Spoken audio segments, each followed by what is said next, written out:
నీ లోపల ఒక సేవకునిలో పరిశుద్ధాత్మ ఉంటే ప్రవక్త కోట్లోంచి తీసుకొని బోధించాలి. కొత్తది బోధించదు పరిశుద్ధాత్మ.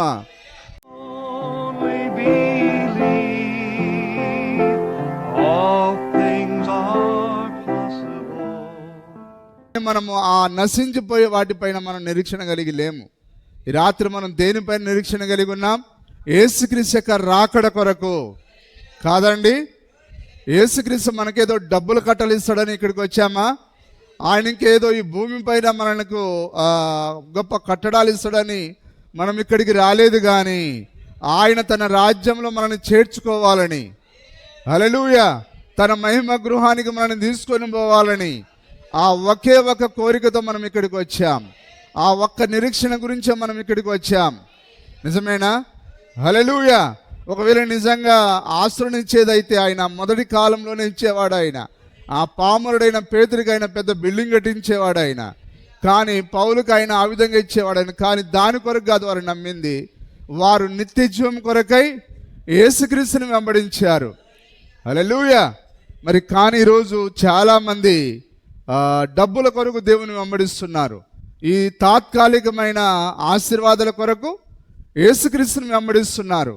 కానీ మనం బైబిల్లో చూస్తే మరి ఆ పాతకాలపు ఆ పరిశుద్ధులు ఎవ్వరు కూడా డబ్బుల కొరకు దేవుని వెంబడించలేదు.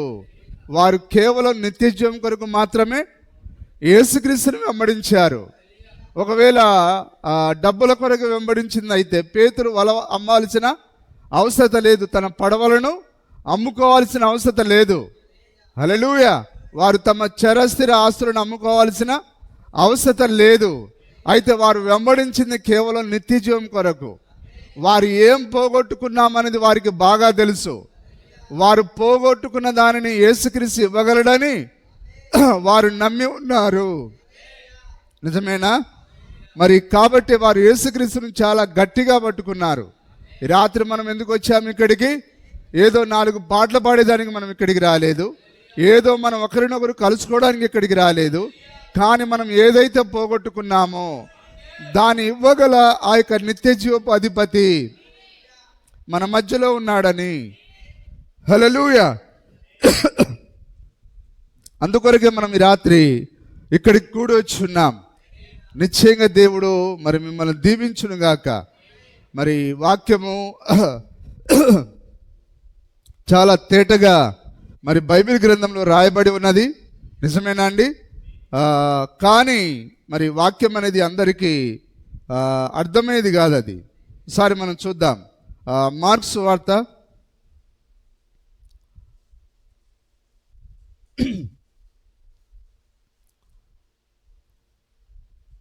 4వ అధ్యాయము 9 నుంచి 12 వచనాలు.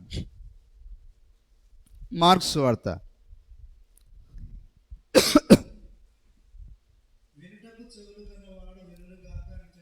చెప్పాను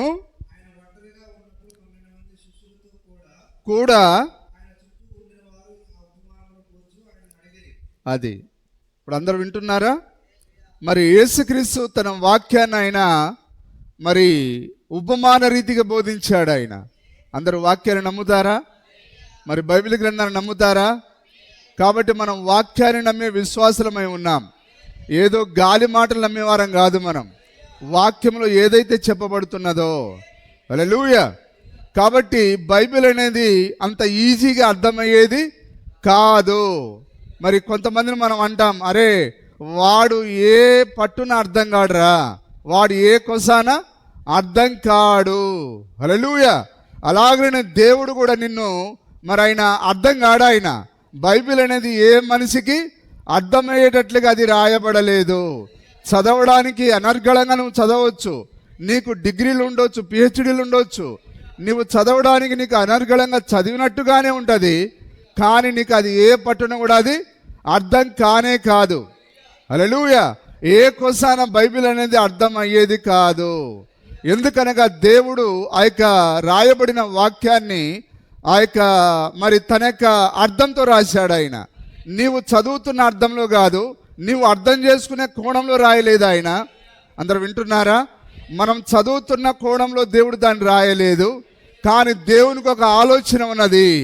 ఆయన ఒక వాక్యాన్ని రాసినప్పుడు దాని యొక్క అర్థము ఆయన మాత్రమే తన మనసులో ఉంచుకున్నాడు ఆయన. కాబట్టి ఆయన వాక్యాన్ని రాసినప్పుడు దాని యొక్క నిజార్థాన్ని నువ్వు చదవడం ద్వారా నీకు అర్థం కాదు అది. అయితే ఏ దేవుడైతే ఆ వాక్యాన్ని రాశాడో ఆయనే మరలా వచ్చి నీకు ఆయన బయలుపాటునివ్వాలి. ఆయనే వచ్చి నీకు అది రివీల్ చేయాలి. హల్లెలూయా. నిజంగా ఈ బైబిల్ గ్రంథం అనేది అర్థమైతే ఈరోజు మరి పట్టణం అంతా ఎక్కడ ఉండేది? వర్తమానంలో ఉండేది. కానీ ఈరోజు మరి పట్టణంలో మెజార్టీగా అందరి గృహాల్లో బైబిల్ ఉన్నది. వింటున్నారు అందరూ? హల్లెలూయా. కాబట్టి నా తండ్రి ఆకర్షించనిదే నా యొద్దకు ఎవడు రాడు అని అన్నాడు ఆయన. కాబట్టి ఈరోజు బైబిల్ చదివేవారు బోలెడు మంది పట్టణంలో ఉన్నారు. కానీ ఆయన ఎక్కడ ఉన్నాడు ఇప్పుడు? ఆయన ఈ గడియ వర్తమానంలో ఉన్నాడు ఆయన. కాబట్టి ఆ వాక్యము లేదా దేవుడు నేను ఎక్కడికి ఆకర్షించాలి? తాను కదులుతున్న ఆ స్థలానికి ఆయన ఆకర్షించాలి ఆయన. మరి ఈరోజు చాలామంది బైబిల్ చదువుతున్నారు కదా, మరి ఎందుకు వారు ఇక్కడికి రాలేదు చెప్పండి? ఎందుకనంటే వారు వాక్యాన్ని వారి యొక్క అర్థంలో వారు చదువుతున్నారు, వారి సొంత కోణంలో వారు చదువుతూ ఉన్నారు. కానీ వారు అనుకున్నట్టు కాదు అది. కానీ దేవుడు ఏ అర్థంతో అయితే బైబిల్ని రాశాడో దానికి అర్థాన్ని ఎవరివ్వాలి? దేవుడే నీకు సంపూర్ణంగా బయలుపరచాలి. దేవుని నామానికి మహిమ కలుగును గాక.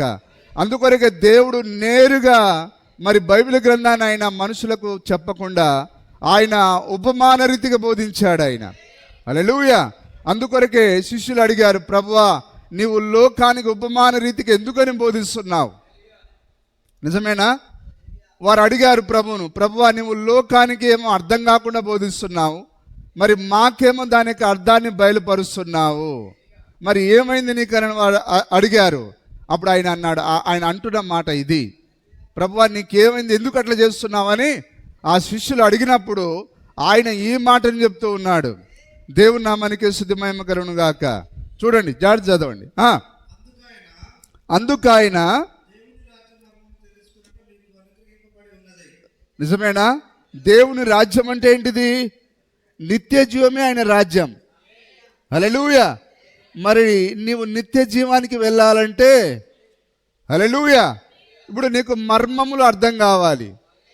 కానీ మర్మములు ఎవరు పడితే వాళ్ళు చెప్పరండి. నిజమేనా?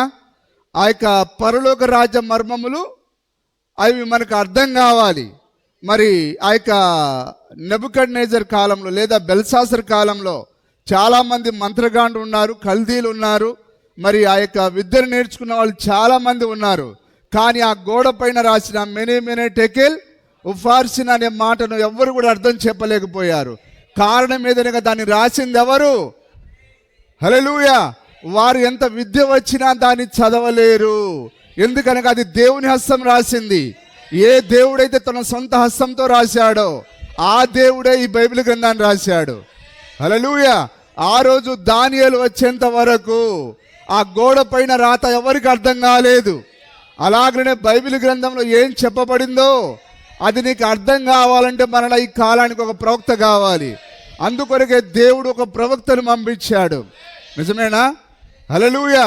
ఈ రాత్రి సంతోషంగా ఉన్నారా? ఎందుకనంటే దేవుడు మిమ్మల్ని ఆయన మర్మాలను అర్థం చేసుకునేడానికి, ఆయన మర్మాలు మీకు మాత్రమే బోధించాలని ఆయన కోట్ల సంవత్సరాల ముందుగా ఆయన కూర్చొని ఆయన ఇదిగో ఆ చివరి కాలంలో ఉండే ఇలాంటి సామాన్యులకు నా మనసులో నా మర్మం అర్థం కావాలి. కానీ మన గబ్బు జీవితానికి సంతోషం ఉంటే కదా. ప్రభువా ఎందరో కోట్ల మంది ఉన్నారు, లక్షల మంది ఉన్నారు, ఎందరో చదివేవాళ్ళు ఉన్నారు. ప్రభువా నన్ను ఎవరు లెక్కించకపోయినా ఇదిగో నీ వాక్యాన్ని గ్రహించే మనసును నాకు ఇచ్చావు, ఆ అంతరాత్మను నాకు ఇచ్చావు. ప్రభువా నీకు స్తోత్రం అని చెప్పాలి. నిజమేనా? ఈ పట్టణంలో మోకాళ్ళ పైన ఉండి బైబిల్ చదివేవారు ఉన్నారు, మరి వారు ఉపవాసాలు ఉండి బైబిల్ చదివేవారు ఉన్నారు. కానీ అంత మాత్రాన దేవుడు వారికి బయలుపరచాడు. కానీ ఆయన తన ఉద్దేశంలో ఎవరినైతే ఈ వాక్యం అనేది ఎందుకొరకు రాశాడు, ఆయన తన మనసులో ఎవరినో అనుకున్నాడు. ఆయన ఆ వాక్యం ఆయన అనుకున్నప్పుడు ఈ వాక్యం ఆ ఫలాని వ్యక్తికి అర్థం కావాలి, ఫలాని వ్యక్తికి అర్థం కావాలి అనే ఉద్దేశంతో ఆయన వాక్యాన్ని పలికాడు ఆయన. హల్లెలూయా. దేవుని నామానికి స్తుతి మహిమ కలుగును గాక. అందుకొరకు యేసుక్రీస్తు ఏమని కృతజ్ఞత తెలియజేశాడు?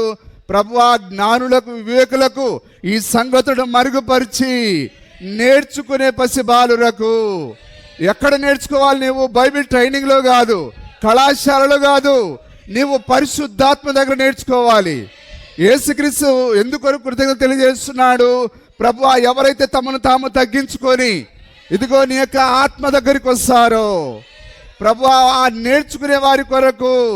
ఇప్పుడు మనం ఎక్కడ నేర్చుకుంటున్నాం? పాస్టర్ దగ్గర కాదు, మనము ప్రవక్త దగ్గర కాదు, మన బోధకుడు ఎవరంటే పరిశుద్ధాత్ముడు. హల్లెలూయా. మిమ్మల్ని స్థలానికి నడిపించింది పాస్టర్ కాదు, మిమ్మల్ని ఆకర్షించింది పాస్టర్ కాదు, ప్రవక్త కాదు, నా తండ్రి ఆకర్షిస్తేనే తప్ప. నమ్ముతున్నారా? ఈ రాత్రి మిమ్మల్ని స్థలానికి నడిపించింది ఎవరు? ఆ గొప్ప పరిశుద్ధాత్ముడు.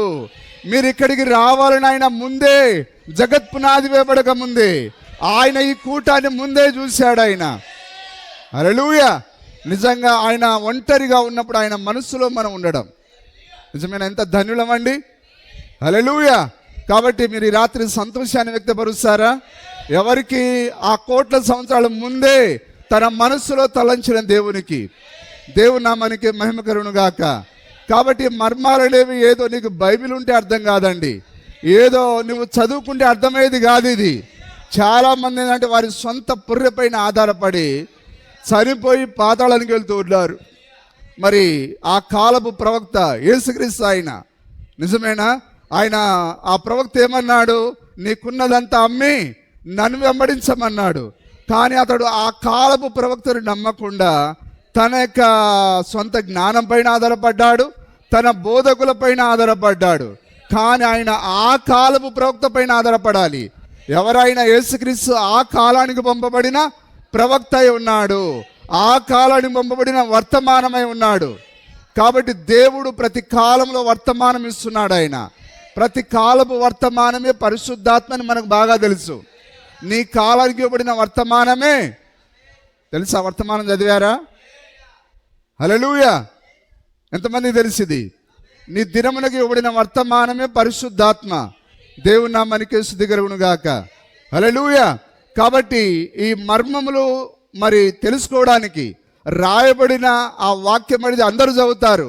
కానీ ఆ యొక్క రాయబడిన వాక్యం యొక్క నిజమైన అర్థం ఏంటిదో, ఆ నిజమైన మర్మం ఏంటిదో, ఆ లోతుల్లోనికి నిన్ను తీసుకొని పోయేది ఒక పాస్టర్ కాదు, ఒక ప్రవక్త కాదు, కానీ ఆ గొప్ప పరిశుద్ధాత్ముడు. హల్లెలూయా. అందుకొరకే శిష్యులు అడిగారు. అప్పుడు ప్రభు అంటున్నాడు, అప్పుడు ఏమంటున్నాడు ఆయన? చదవండి సార్. అందుకైన దేవుని రాజ్య మర్మములు. ఏ మర్మాలు ఇవి? నిత్య జీవం యొక్క మర్మాలు ఇవి. నిత్య జీవానికి నిర్ణయించబడిన వారికి మాత్రమే ఈ మర్మాలు బయలుపరచబడతాయి. హల్లెలూయా. మరి ఏశావుకు అర్థం కాలేదు, నిజమేనా? జ్యేష్ఠత హక్కు వాడికే ఇవ్వబడింది, కానీ యాకోబు మాత్రం అర్థమైంది. ఏంటిది జ్యేష్ఠత హక్కు అంటే? నీ దినమునకు ఇవ్వబడిన వర్తమానం, నీ దినానికి ఇవ్వబడిన ఆ యొక్క వాక్యము. హల్లెలూయా. అందుకొరకు ఆయన రిబ్కా దగ్గరికి వచ్చి, నిజమేనా, ఆయన అన్నాడు, నేను యాకోబును ప్రేమించి తిని ఏశావును ద్వేషించి తిని అన్నాడు ఆయన. ఎందుకు? వాక్యాన్ని ప్రేమించే మనసు వానికి లేదు.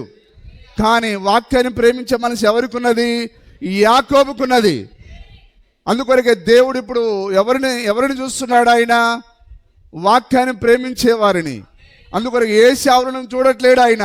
ఈ ఏశావులు ఏం చేస్తున్నారు? బిడ్డలకు అమెరికా ఎట్లా పంపాలి, మన బొజ్జ ఎట్లా పెంచాలి, మన ఆస్తులు ఎట్లా పెంచుకోవాలి, మన బిల్డింగ్లు ఎట్లా కట్టాలి. ఏమండి సాగర్ గారు, అంతేనా? హల్లెలూయా. నీకు అనుభవమే కదా. ఈరోజు పాస్టర్లు ఎందుకొరకు పనిచేస్తున్నారు? కానీ దాని కొరకు కాదండి. దేవుని నామానికి స్తుతి కలుగును గాక. చూడండి ఆ వాక్యాన్ని చదవండి. తెలుసుకొనుట మీకు అనుగ్రహింపబడి ఉన్నది. కానీ ఇప్పుడు ఆయన విత్తనాల గురించి, పొలాల గురించి ఇప్పుడు ఆయన ఆ విధంగా బోధించాడు. ఆయన ఎప్పుడు పబ్లిక్ మీటింగ్లోనేమో విత్తనాల గురించి, గురుగుల గురించి, ఆ విధంగా గోధుమల గురించి బోధించాడు. వారం అయ్యగారు భలేగా బాగా చెప్తున్నాడని తల ఊపారే తప్ప ఆ ఉపమానాల ఒక్కటి కూడా వారి హృదయంలోనికి వెళ్ళలేదు. హల్లెలూయా. కానీ వాళ్ళందరూ వెళ్ళిపోయిన తర్వాత ఆ యొక్క కేవలం కొద్ది మందితో మాట్లాడుతున్నాడు ఆయన. నిజమేనా? అందుకొరకే దేవుడు నిన్న నేడు నిరంతరం ఏకరీతిగా ఉన్నాడు. ఆ రోజు కొద్ది మందితో మాట్లాడిన దేవుడు ఈరోజు ఆయన అందరిని సమకూర్చట్లేడు. దేవునికి ప్రతి కాలంలో చిన్న మంద మాత్రమే, కొద్ది సంఖ్య మాత్రమే. చిన్న మంద భయపడవద్దు, చిన్న మంద భయపడుకుడి. ఇదిగో పరలోక రాజ్యము అనుగ్రహించుట నా తండ్రి చిత్తమై ఉన్నది. తండ్రి చిత్తం అంటే ఆయన ఒంటరిగా ఉన్నప్పుడే ఈ చిన్న మందకి ఇచ్చాడు ఆయన. హల్లెలూయా, దేవుని నామానికి స్తుతి కలుగును గాక.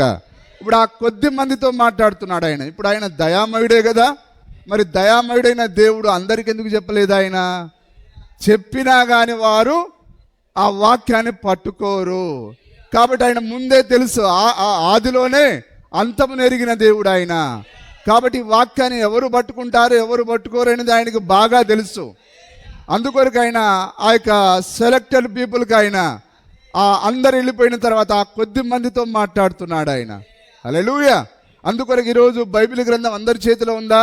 ప్రకటన గ్రంథంలో మరి ఆ యేసుక్రీస్తు తన దాసులకు కనబర్చుటకు దేవుడు ఆయనకు అనుగ్రహించిన ప్రత్యక్షత, దేవుడు ఆయనకు అనుగ్రహించిన ప్రత్యక్షత.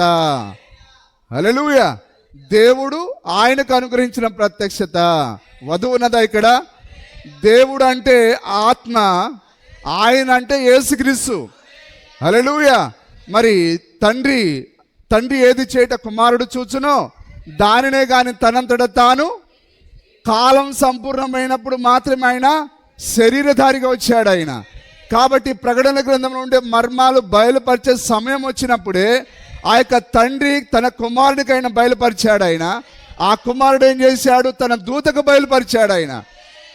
నాయన, మనం వధువు కదా, బాగా వాక్యం చదివి బతికితే బాగుంటుంది. వాక్యం చదవాలి. ఆ 1వ అధ్యాయం 1వ వచనము నీకు అర్థం కాకపోతే నీకేం అర్థమవుతుంది? దేవుడు ఆయనకు అనుగ్రహించిన ప్రత్యక్షత. దేవుడు మొట్టమొదటిగా ఎవరికి అనుగ్రహిస్తాడు? తన కుమారుడికి. తండ్రి ఏది చేయట కుమారుడు చూచునో దానినే కానీ తనంతట తాను ఏది చేయడు. హల్లెలూయా. కాబట్టి ఆయన తన మనసులో ఉన్నది తన కుమారునికి బయలుపరిచాడు ఆయన. ఆ కుమారులో ఉన్న సంగతులను ఆయన తన దాసునికి బయలుపరిచాడు. ఎవరైనా? తన దూత ద్వారా. హల్లెలూయా. అదే నా వాక్యం అక్కడ రాయబడి ఉన్నదా? సరే, వెళ్దాం, మనం ముందుకు వెళ్దాం. ఒకసారి చదవండి. 1:1 ఎక్కడ 1 సార్? అది ప్రకటన. చదవండి. యేసుక్రీస్తు కనబర్చుటకు దేవుడు ఆయనకంటే ఎవరికి? పోపులు ఆయనక, సాములూరుకా, మరి బాడీ బిల్డర్ని పెట్టుకొని జరగండి రాని వాడికా? కానీ ఎవరికది? యేసుక్రీస్తుకు. హల్లెలూయా. నిజమేనా? సంభవింపనై ఉన్నవి తన దూత ద్వారా. హల్లెలూయా. తన దూతకు 7వ దూత సమయం వచ్చేంత వరకు ఈ ప్రకటన గ్రంథం అనేది కుమారుని కూడా బయలుపరచబడలేదు. దేవుని నామానికి స్తుతి కలుగును గాక. వాళ్ళు అడిగారు, మరి ప్రభువా, మరి నువ్వు ఎప్పుడు వస్తావు అని అంటే, నాయన అది నా స్వాధీనంలో లేదు. హల్లెలూయా. మరి అది కుమారునికైనను తెలియదని అన్నాడు ఆయన. అంటే తండ్రి తన మనసులోనే దాన్ని పెట్టుకున్నాడు ఆయన. కానీ ఈ పాశముఖం గాళ్లకు 1963లో రాకడ జరిగిపోయింది. అది ఏ దినమో ఏ గడియో నాకే తెలియదని ఆయన అంటే, తర్వాత ప్రవక్త కూడా ఏమన్నాడు? అది నాకు కూడా తెలియదని అన్నాడు ఆయన. మరి ప్రవక్తకే తెలియని విషయాలు వీళ్ళకెట తెలిసాయి అంటే, వీళ్ళ అక్షరాల కొత్త అనువాదం ఇస్తున్నారంటే, ప్రవక్త ఏమన్నాడు? కొత్త అనువాదం అనేది అవి చీకటి క్రియలు అన్నాడు. పోయిన వారం వాక్యాన్ని విన్నారా? అంతకుముందు వారం వాక్యాన్ని విన్నారా? కొత్త అనువాదం అనేది చీకటి క్రియలు. ఆ కొత్త అనువాదం పైన మీరు ఆధారపడకూడదు. హల్లెలూయా. కాబట్టి కుమారునికి ఆయన ఎప్పుడు వస్తాడని ఆయనకు తెలియదు. అందుకొరకు ఆయన టోటల్ కలిపి ఏమన్నాడు? ఆయన ఏ గడియ మీ ప్రభు వచ్చునో ఆయన దొంగ వలె వస్తున్నాడని అన్నాడు ఆయన.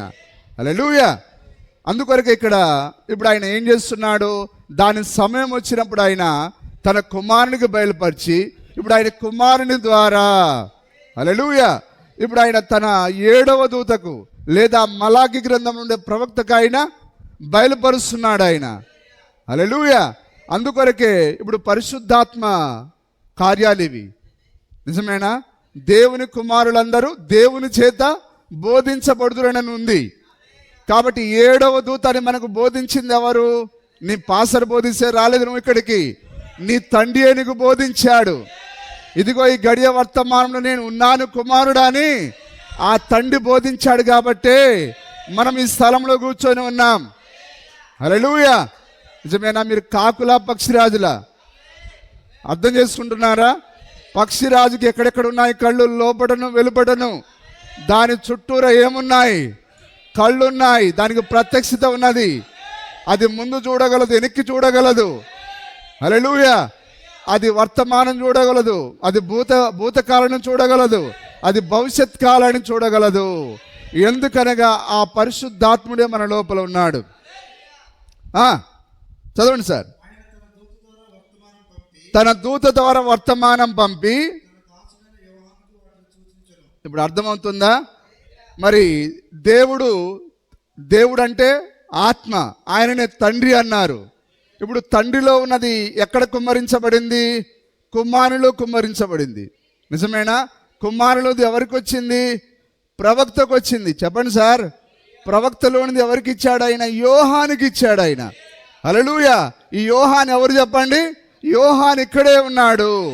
ఆ యోహాను వధువై ఉన్నది. దేవుని నామానికి మహిమ కలుగును గాక. కాబట్టి ఇప్పుడు మనం ఎవరి చేత బోధించబడుతున్నాం? ఒక మానవుని ద్వారా కాదు, కానీ మనం తండ్రి చేత బోధించబడుతున్నాం. మనం ఏ బైబిల్ కళాశాల ద్వారా బోధించబడట్లేం. అందుకొరకే ఈరోజు మరి ప్రకటన గ్రంథం యొక్క అర్థము చాలామందికి ఎందుకు అర్థం కావట్లేదు? నిజమేనా?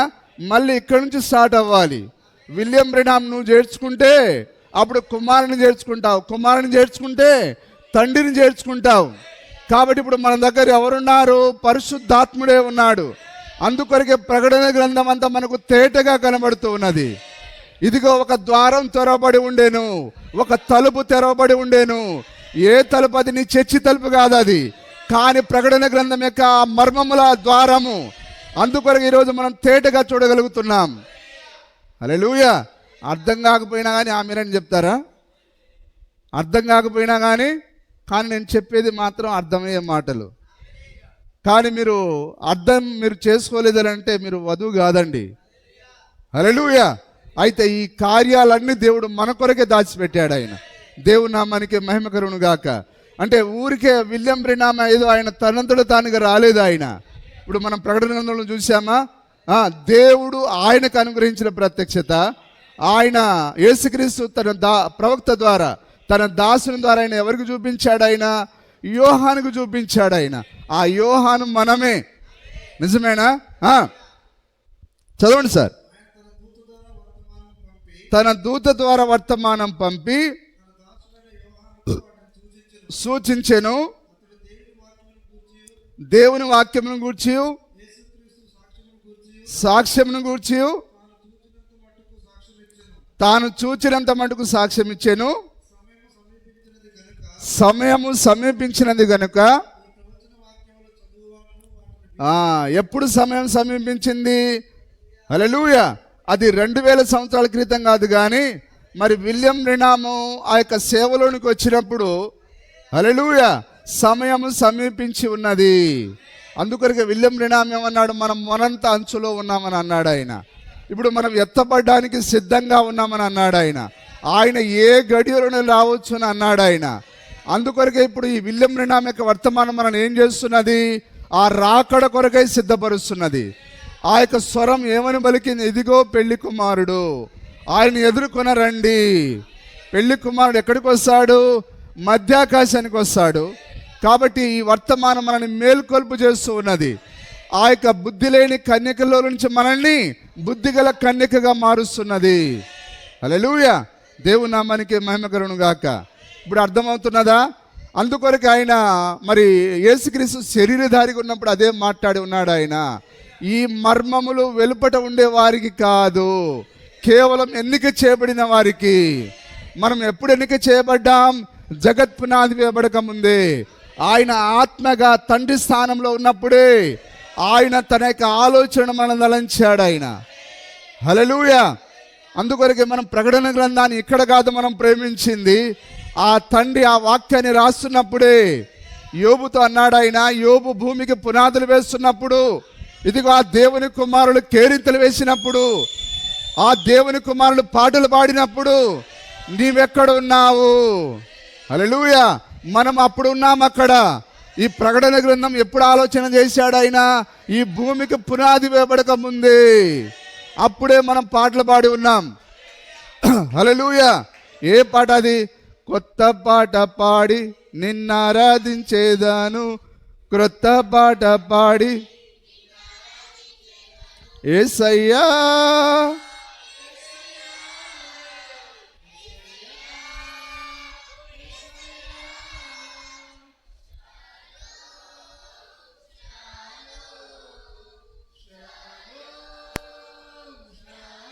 Praise the lord. హల్లెలూయా. ఎందుకనగా ఆయన మనకు షాలోమై ఉన్నాడు. సమాధానం. షాలోమ్ అనగా సమాధానం. వాక్యమే మనకు సమాధానం. దేవుని నామానికి మహిమ కలుగును గాక. కాబట్టి ఇప్పుడు బైబిల్ గ్రంథం అనేది అందరి చేతిలో ఉన్నా అర్థం కావట్లేదు. ప్రకటన గ్రంథం అందరి చేతిలో ఉన్నా అది అర్థం కావట్లేదు. కానీ దేని కొరకు రాశాడు ఆయన? అది ఎవరికి ఉద్దేశించినదో వారికి మాత్రమే అర్థం కావాలి. హల్లెలూయా. ఇప్పుడు ఇక్కడ చాలామందికి మొబైల్ ఫోన్లు ఉన్నాయి, కానీ ఎవరో ఒకరు ఏదో ఒక నెంబర్ కొట్టి మనం ఫోన్ చేసి అందరికీ పోదండి అది. కానీ పర్టికులర్గా ఆ ఒక్క నెంబర్ నొక్కితేనే ఆ ఫలానా వ్యక్తికి పోతుంది అది. అలాగని బైబిల్ అనే నెంబర్ ఎవరికి ఉద్దేశించింది? ఎవరికి పడితే వారికి డైల్ అవ్వదు అది.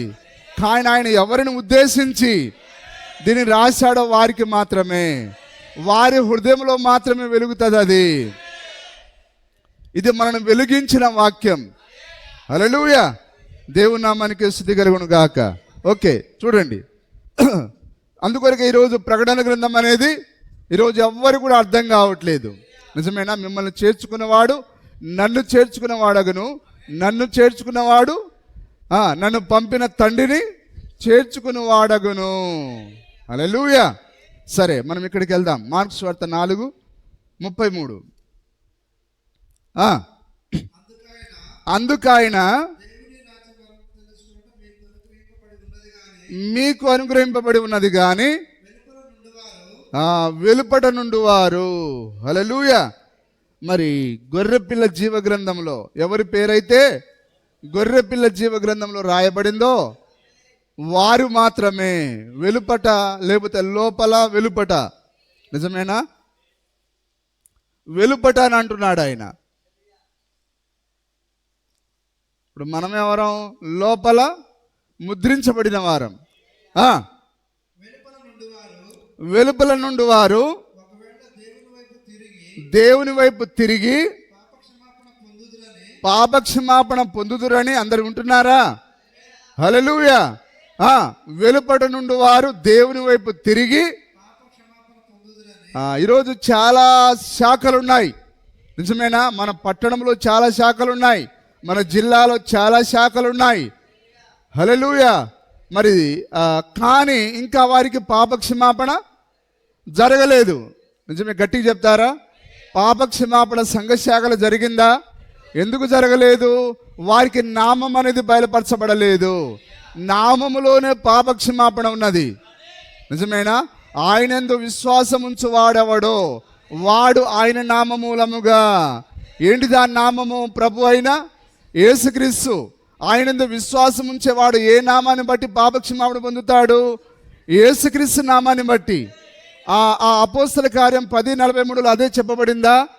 మరి ఆయనందు విశ్వాసం ఉంచువాడెవడో వాడు ఆయన నామమూలముగా పాపక్షమాపణ పొందునని ప్రవక్తలందరూ సాక్ష్యం ఇచ్చారు. అయితే ఈరోజు వారు నమ్మారు, కానీ ఇంకా వారి యొక్క పాపక్షమాపణ జరగలేదు. హల్లెలూయా. ఎందుకు జరగలేదు అంటే వారు ముందుగా నిర్ణయించబడిన వారు కారు. వాళ్ళు నీవు పోయి నాయన నీకు 1,00,000 రూపాయలు ఇస్తా, ఇదిగో చెక్ అని రాసిచ్చిన వాడు విననే వినడు. వారి వాక్యాన్ని చూడనే చూడడు వాడు. హల్లెలూయా. దేవుని నామానికి మహిమ కలుగును గాక. చదవండి సార్. వెలుపల నుండి వారు ఒకవేళ దేవుని వైపు తిరిగి పాపక్షమాపణ పొందుదురని వారు చూచుటకైతే చూచి దేన్ని? వాక్యాన్ని. అపోస్తల కార్యములు 2వ అధ్యాయం 38వ వచనం. పాపక్షమాపణ నిమిత్తము చదవమ్మా. పాపక్షమాపణ నిమిత్తము ప్రతివాడు యేసుక్రీస్తు నామమున బాప్తిసం పొందవలెను. చదువుతాడే గాని మళ్ళా ఆ నామాన్ని బట్టి ఒక్కడి కూడా బాప్తిసం ఇవ్వడు. హల్లెలూయా. అదే యేసుకి మన తండ్రి చెప్పింది. వారు చూచుటకైతే చూచియు. నిజార్థం కాదా సార్? ఇది నిజార్థం కాదా? హల్లెలూయా. తండ్రి యొక్కయు కుమారుని యొక్కయు పరిశుద్ధాత్మ యొక్కయు నామము ఉన్నది, కానీ వారు దాన్ని కనుగొనరు. కానీ చిన్న మంద కనుగొన్నది ఈమె కాదు, కానీ ఈమెను ముందుగా నిర్ణయించిన తండ్రి ఈమెలో ఉండి ఆ వాక్యాన్ని గ్రహింపజేశాడు ఆయన. హల్లెలూయా. ఓ వధువు, అందుకే నువ్వు ధన్యురాలవు. హల్లెలూయా. ఎందుకంటే ఆయనే మనలో ఉండి గ్రహింపజేస్తున్నాడు. ఆ పరిశుద్ధాత్మను గ్రహింపజేస్తున్నాడు. నిజమేనా? మనంతటా మనం దీన్ని గ్రహించట్లేము. కాబట్టి వారు ఆ యొక్క వాక్యం యొక్క జోలికి వెళ్ళరు వాళ్ళు. మళ్ళీ చదవండి. చూచియు దేన్ని? అపోస్తల కార్యం మొత్తం చదువుతారు వాళ్ళు. ఏది 2వ అధ్యాయం 38వ వచనం, ఆ యొక్క 10వ అధ్యాయం 48వ వచనం, 10, 43వ వచనం, 19వ అధ్యాయం 1 నుంచి 5 వరకు, 8వ అధ్యాయము 12వ వచనము, తర్వాత 8వ వచనం. ఇక్కడ ఏముంది సార్? పాపక్షమాపణ నిమిత్తం ప్రతివాడు యేసుక్రీస్తు నామములో బాప్తిసం పొందాలి. ఇక్కడ 2:38 ప్రకారంగా 3,000 మంది పొందారు. మరి 10:48 ప్రకారం కొర్నేలి కుటుంబం అంతా బాప్తిసం పొందింది. హల్లెలూయా. మరి ఇక్కడ పేతురు కొర్నేలి కుటుంబానికి సాక్ష్యం ఇస్తున్నాడు. ప్రవక్తలందరూ చెప్పిన నామం యేసుక్రీస్తు నామం. మరి ఆ యొక్క ఎవరు అపోస్తలు చెప్పిన నామం యేసుక్రీస్తు నామము. హల్లెలూయా. తర్వాత ఆ యొక్క ఎఫెసులో ఉండే 12 మంది పురుషులు బాప్తిసం పొందిన నామం యేసుక్రీస్తు నామం. అలాగైతే మీరు దేనిని బట్టి బాప్తిసం పొందిన వారిని అడగ్గా యోహాను బాప్తిసం బట్టి అని వారు చెప్పిరి. అలాగైతే యోహాను తన ఎన్నుకోవచ్చు అని అందు, అనగా యేసునందు విశ్వాసం ఉంచబడిన ప్రజలతో చెప్పుచు మారు మనసు విషయమైన బాప్తిసం ఇచ్చారని చెప్పాను. వారు ఆ మాటలు విని మా అయ్యగారు లేనిదే మేము బాప్తిసం పొందాము. మీరు మా అయ్యగారు వచ్చేదాకా ఆగండి, మా అయ్యగారు ఒప్పుకుంటేనే మేము బాప్తిసం పొందుతాము. ఎందుకు వాళ్ళు అట్లా లేదు? ఎందుకని లేదంటే వారు ముందుగా నిర్ణయించబడిన వారు అయ్యగారి ద్వారా నడిపించబడేవారు కాదు, వారెవరో మానవుల ద్వారా నడిపించబడేవారు కాదు, కానీ వారు ముందుగా ఎన్నిక చేయబడ్డారు. అందుకొరకు ఎఫెసు సంఘం ఎప్పుడు నిర్ణయించబడింది? జగత్ పునాది వేయబడక ముందే. అందుకే ఎఫెసులకు ఏం రాశాడు ఆయన? ఓ తండ్రిలో ప్రేమ చేత మనము ముందుగా నిర్ణయించబడ్డాము. అందుకొరకే జగత్ పునాది వేయబడక ముందే ఆ లోతైన కార్యాలు ఆ ఎఫెసీలు అర్థం చేసుకున్నారు. అందుకొరకే మా అయ్యగారు రావాలి, మా తాత రావాలి, ముత్తాత రావాలి, వాడు రావాలి, వీడు రావాలని అసలు వాడు సాకులే చెప్పలేదు వాళ్ళు. ఎందుకనగా అది విత్తనం ముందుగా నిర్ణయించబడింది. హల్లెలూయా. నిజమేనా? అందుకొరకే జాన్ గారికి వాక్యం చెప్పినప్పుడు, అయ్యా మరి మా అమ్మగారు పునాది వేశాడు దానికి, మరి మా అయ్యగారిని అనుకోవాలని చెప్పలేదు ఆయన. ఎందుకంటే అది ఎఫెసులో ఉండే పురుషులు ఎలాగనో ఈ విత్తనాలు కూడా అట్లాంటివే. దేవుని నామానికి స్తుతి కలుగును గాక. మీకు సంతోషంగా ఉన్నదా? చూడండి, ఇన్ని వాక్యాలు ఉన్నా కానీ వారు చూచియు అదేనా? చూడండి, వాక్యం కరెక్ట్గా సరిపోతుందా? వాక్యం మ్యాచ్ అవుతున్నదా? ప్రభు చెప్పింది అక్షరాల అది ఓపెన్గానే ఉన్నది. అపోస్తల కార్యం చదవకుండా మనం ఏమన్నా అంటించేసి బైబిల్ ఏమైనా ఇచ్చే వాళ్ళకి దీవారాత్రులు దాన్ని చదువుతూనే ఉంటారు వాళ్ళు. కానీ అసలు వాళ్ళు దాన్ని అసలు ఏంది, నామం ఏంటిది, ఎందుకొరకు మన అయ్యగారు తండ్రి కుమార నామం అని చెప్తున్నారు, కానీ బైబిల్లో వీళ్ళు యేసుక్రీస్తు నామంలో ఇచ్చారు. అసలు దీని సంగతి ఏమిటి అనేది వారు కనుగొనడానికి ఏమాత్రం ముందడుగు వేయరు. ఎందుకు వేయరంటే వారు దాని కొరకు నిర్ణయించబడలేదు. మరి ఎవరు నిర్ణయించబడ్డారు? ఓ చిన్న మందా, నువ్వు నిర్ణయించబడ్డావు. చిన్న మందా, నువ్వు భయపడొద్దు, ఎందుకనగా ఆ వాక్యం అంతా నీదే. ఈ వాక్యం కాపాడే బాధ్యత నీకు ఇచ్చాడు ఆయన. ఈ వాక్యం అనే సొత్తు నీదిది, ఈ ఆస్తి నీదిది. హల్లెలూయా. నా ప్రియుడు నావాడు, ఈ వాక్యం నాదని చెప్పే ప్రియురాలు ఉన్నది ఇక్కడ. నిజమేనా? ఆయన నావాడేనా? ఆయన నీవాడేనా? ఈ ఆస్తిని మనకిచ్చాడు ఆయన. ఏ ఆస్తి? మన గొప్ప ఆస్తి, అదే నిత్య జీవం అనే ఆస్తి. అది ఎక్కడుందనంటే వాక్యంలో ఉంది. అది లోపల దాచిపెట్టబడి ఉన్నది. దేవుని నామానికి స్తుతి మహిమ కలుగును గాక. చదవండి సార్. చూచియు కనుగొనకను. మీకు సంతోషంగా లేదా? అవును ప్రభువా, ఈరోజు వీళ్ళందరూ వాక్యాన్ని చదువుతున్నారు, కానీ వాక్యం దగ్గరికి వారు రాలేకపోతున్నారు. కారణం ఏదనగా వారు ప్రేమించాలనే సంగతి నీకు ముందే తెలుసు. అందుకొరకే నీవు ఈ గడియ వర్తమానం దగ్గరికి వారిని పిలవట్లేవు. నా తండ్రి ఆకర్షించనిదే. ఎందుకు తండ్రి వీళ్ళందరినీ ఆకర్షించట్లేడు? వారు వాక్యాన్ని ప్రేమించే మనసు లేదు. అందుకొరకు ఆయన ఈ వర్తమానంలో ఆకర్షించట్లేడు ఆయన. అందుకొరకే సంఘ పెద్దలు వారం వారం వచ్చి మేము చెప్తున్నాం, కానీ వారు రావట్లేరు. ఎందుకు వస్తారు వాళ్ళు? ఎందుకంటే తండ్రి ఆకర్షించాలి. వారు వాక్యాన్ని ప్రేమించే హృదయం వారికి ఉండాలి. ఆ హృదయాన్ని తయారు చేసిన ఆ కేంద్రం ఆయనే ఉన్నాడు. దేవుని నామానికి స్తుతి మహిమ కలుగును గాక. ఇప్పుడు మీకు అర్థమవుతున్నదా? ప్రభువా, నాకు ఆ మంచి హృదయాన్ని ఇచ్చినందుకు, ఆ మంచి అంతరంగాన్ని తయారు చేసినందుకు నీకు వందనములు ప్రభువా అని. నిజమే. ఒకసారి ఆలోచన చేశారా? ప్రభువా, నా బంధువులు ఎందరో ఉన్నారు, ఈ పట్టణంలో ఎందరో ఉన్నారు, వారందరిని దాటుకొని ప్రభువా నేను ఎలాంటి వాడిని, ఏ యోగ్యత లేని వాడను. ప్రభువా, నా వంటి అభాగ్యునికి ఇంత గొప్ప వరం ఇచ్చావు నాయన. ఏంటిది వరం అనేది? ప్రత్యక్షత, బయలుపాటు. దేవుని వరం నీవు అడుగుచున్నావని అన్నాడు ఆయన. ఏంటిది దేవుని వరం? సమరయ స్త్రీకి ఇవ్వబడిన ప్రత్యక్షత. హల్లెలూయా. ఆ బైబిల్ చదివిన వారేమో ఆయనను దయ్యం అని అంటే, ఆమెమన్నది, ఓ ప్రభువా నీవే నిత్య జీవపు ఊటవు అని అన్నది. తేడా ఎక్కడున్నది చూడండి. ఆ ఇద్దరికి మధ్యలో తేడా ఉన్నది చూడండి. ఆమె విత్తరమై ఉన్నది. దేవుని నామానికి స్తుతి కలుగును గాక. హల్లెలూయా. చూచియు కనుగొనకను ఉండుటకును. ఇప్పుడు దేవుడు తన వాక్యం అంతా ఎట్లా రాశాడు ఆయన? ఉపమాన రీతిగా రాశాడు ఆయన. హల్లెలూయా. ఒక ఆయన అయితే ప్రవక్త దగ్గరికి, అయ్యా ఈ ప్రకటన గ్రంథం ఏ కొసాన అర్థం కాదు, ఏ పట్టున అర్థం కాదు, అసలు అది మరి యోహాన్ గారు బాగా మిరియాల పొడితో అన్నం తిన్నాడేమో, అందుకే ఆయనకి ఆయాసం వచ్చి ఏది పడితే అది రాసేసాడు ఆయన. పిచ్చి పిచ్చిగా ఉంది సార్, అది ఏమీ అర్థం కాదు. కానీ అది ఉపమాన అలంకారంగా రాయబడింది. అది ఏదో నువ్వు చదివేవానికి అర్థమయ్యేదాని కాదు అది. హల్లెలూయా.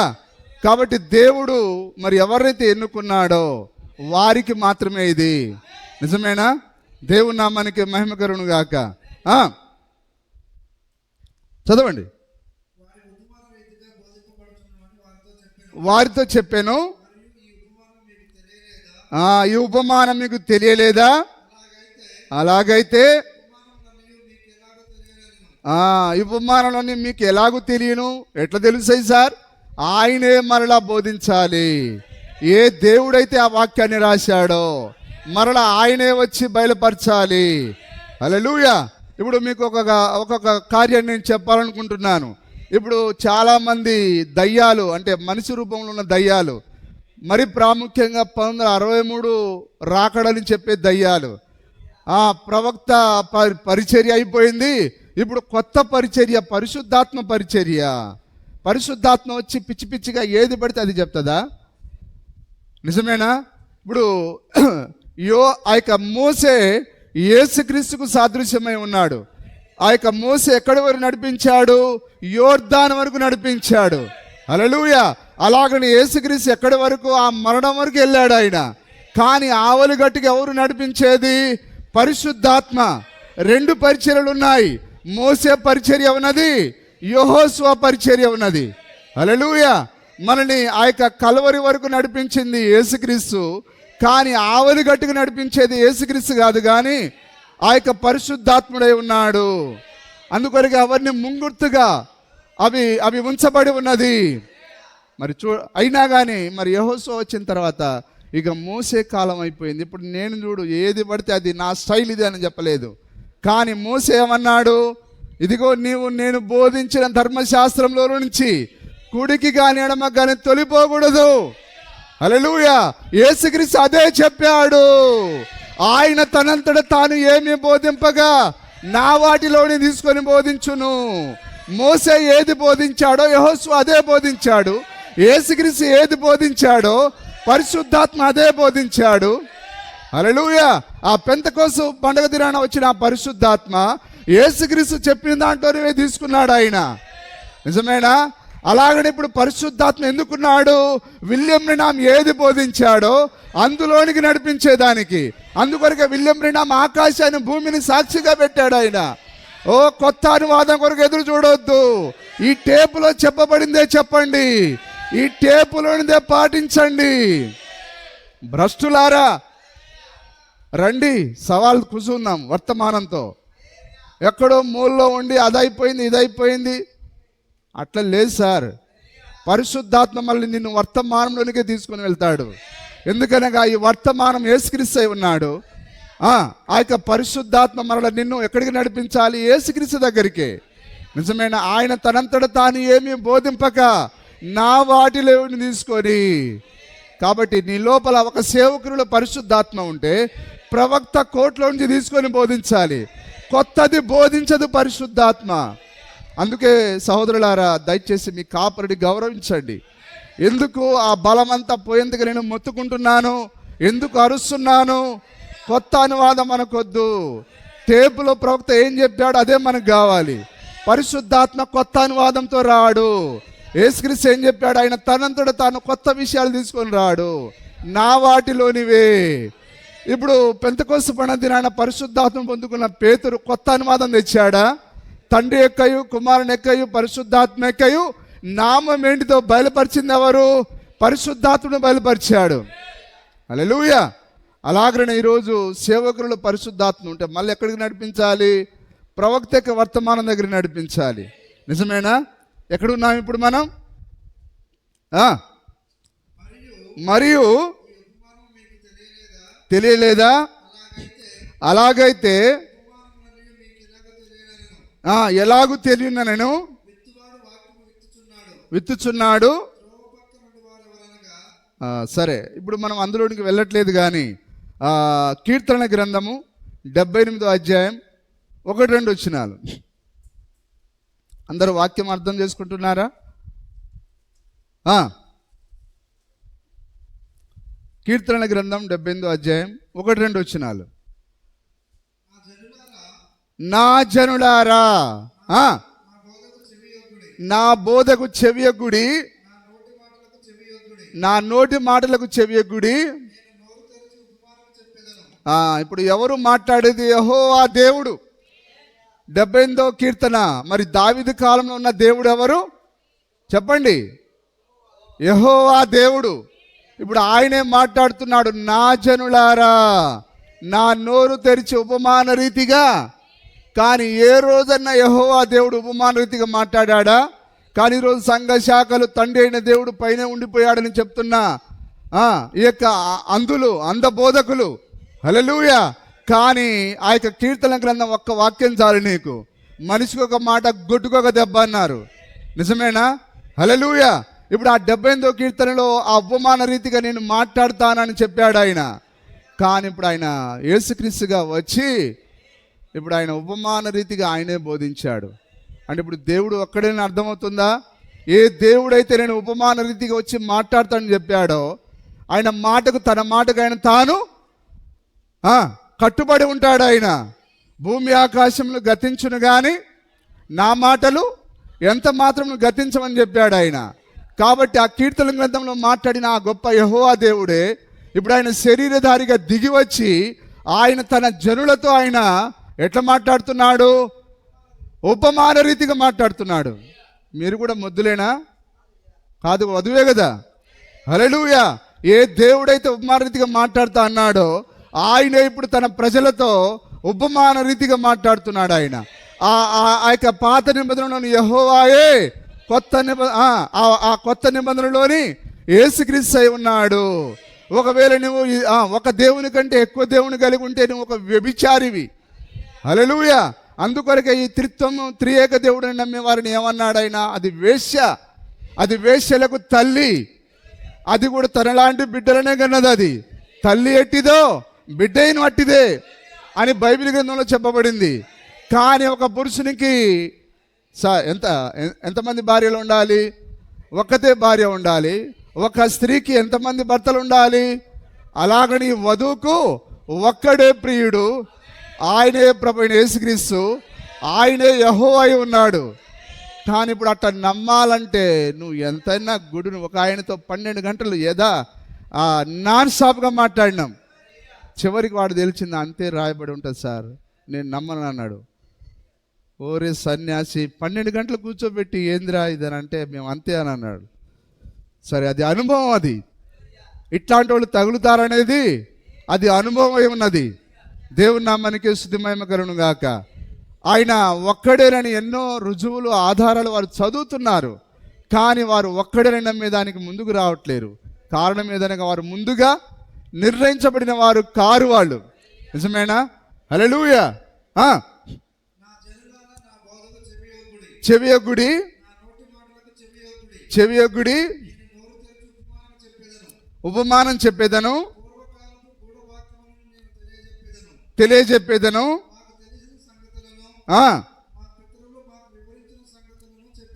చెప్పేదను,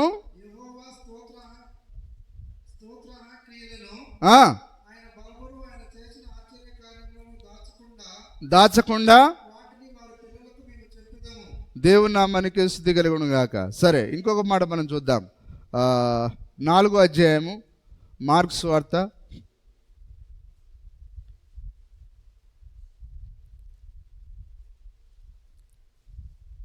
9 నుంచి 12 వచనాలు చదివామా? ఓకే. 33, 34.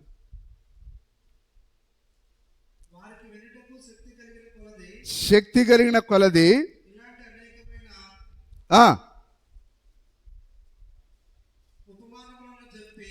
చెప్పి అది ఇప్పుడు ఎట్లా బోధిస్తున్నాడు ఆయన? ఉపమానము రీతిగా బోధించాడు ఆయన. ఎందుకు ఉపమాన రీతిగా బోధించాడు? ఆయన ప్రమాణం చేశాడు. ఎక్కడ?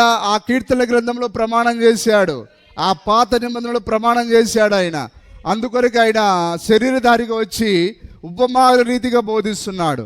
ఉపమాన రీతికి ఎందుకు బోధించాలి? అది వెలుపల ఉండే వారికి అర్థం కాకూడదు. హల్లెలూయా. ఆ ఉపమానాలన్నీ కేవలం ఎందుకు చేయబడిన వారికి మాత్రమే. ఆ లోతైన కార్యాలు కేవలం ప్రత్యేక తరగతికి చెందిన ప్రజలకు మాత్రమే. కొలది చెప్పి ఉపమానాల ద్వారా వాక్యం బోధించాడు ఆయన. అందుకొరకు ఇప్పుడు వాక్యం ఎక్కడి నుంచి రావాలి? ఉపమానంలో నుండి వాక్యం రావాలి. తండ్రి యొక్కయు కుమారుని యొక్కయు పరిశుద్ధాత్మ యొక్కయు అనేది ఉపమానం. కానీ వాక్యం ఏంటిది? పాపక్షమాపణ నిమిత్తం ప్రతివాడు. హల్లెలూయా. అందుకొరకే ఎన్నికలో లేని వారికి ఆయన ఉపమానం ఇచ్చాడు. ఆయన వాళ్ళే ఉపమానం అర్థం కాక ఇదే ఆగోయా ప్రభువే చెప్పాడు, మేము ఎక్కడి నుంచి కదలకపోతే ఆయన దగ్గర తాళం ఉన్నది. ఏ తాళం? మరణం ఎక్కయు పాతాళ లోకం ఎక్కయు తాళపు చెవులు నా స్వాధీనంలో ఉన్నవి. వీళ్ళు పోయి ఏమడుగుతారు? ప్రభువా నీ నామములు అది చేయలేదా, ఇది చేయలేదా? అప్పుడు ఆయన అంటాడు, ఆయన వెళ్ళి దాంట్లో దూకమని అంటాడు ఆయన. అక్రమం చేయవారలారా నేను మిమ్మల్ని ఎన్నడను ఎరుగను. హల్లెలూయా. అక్రమం అనగా వాక్య బయలుపాటు లేనివారు, వాక్య గ్రహింపు లేనివారు. ఎందుకు అక్రమం వస్తుంది?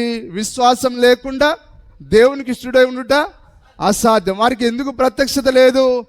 వారు వాక్యాన్ని ప్రేమించరు కాబట్టి. నీకు ప్రత్యక్షత ఉంటే ఏం చేస్తావు? దేవునికి ఇష్టడుగా జీవిస్తావు.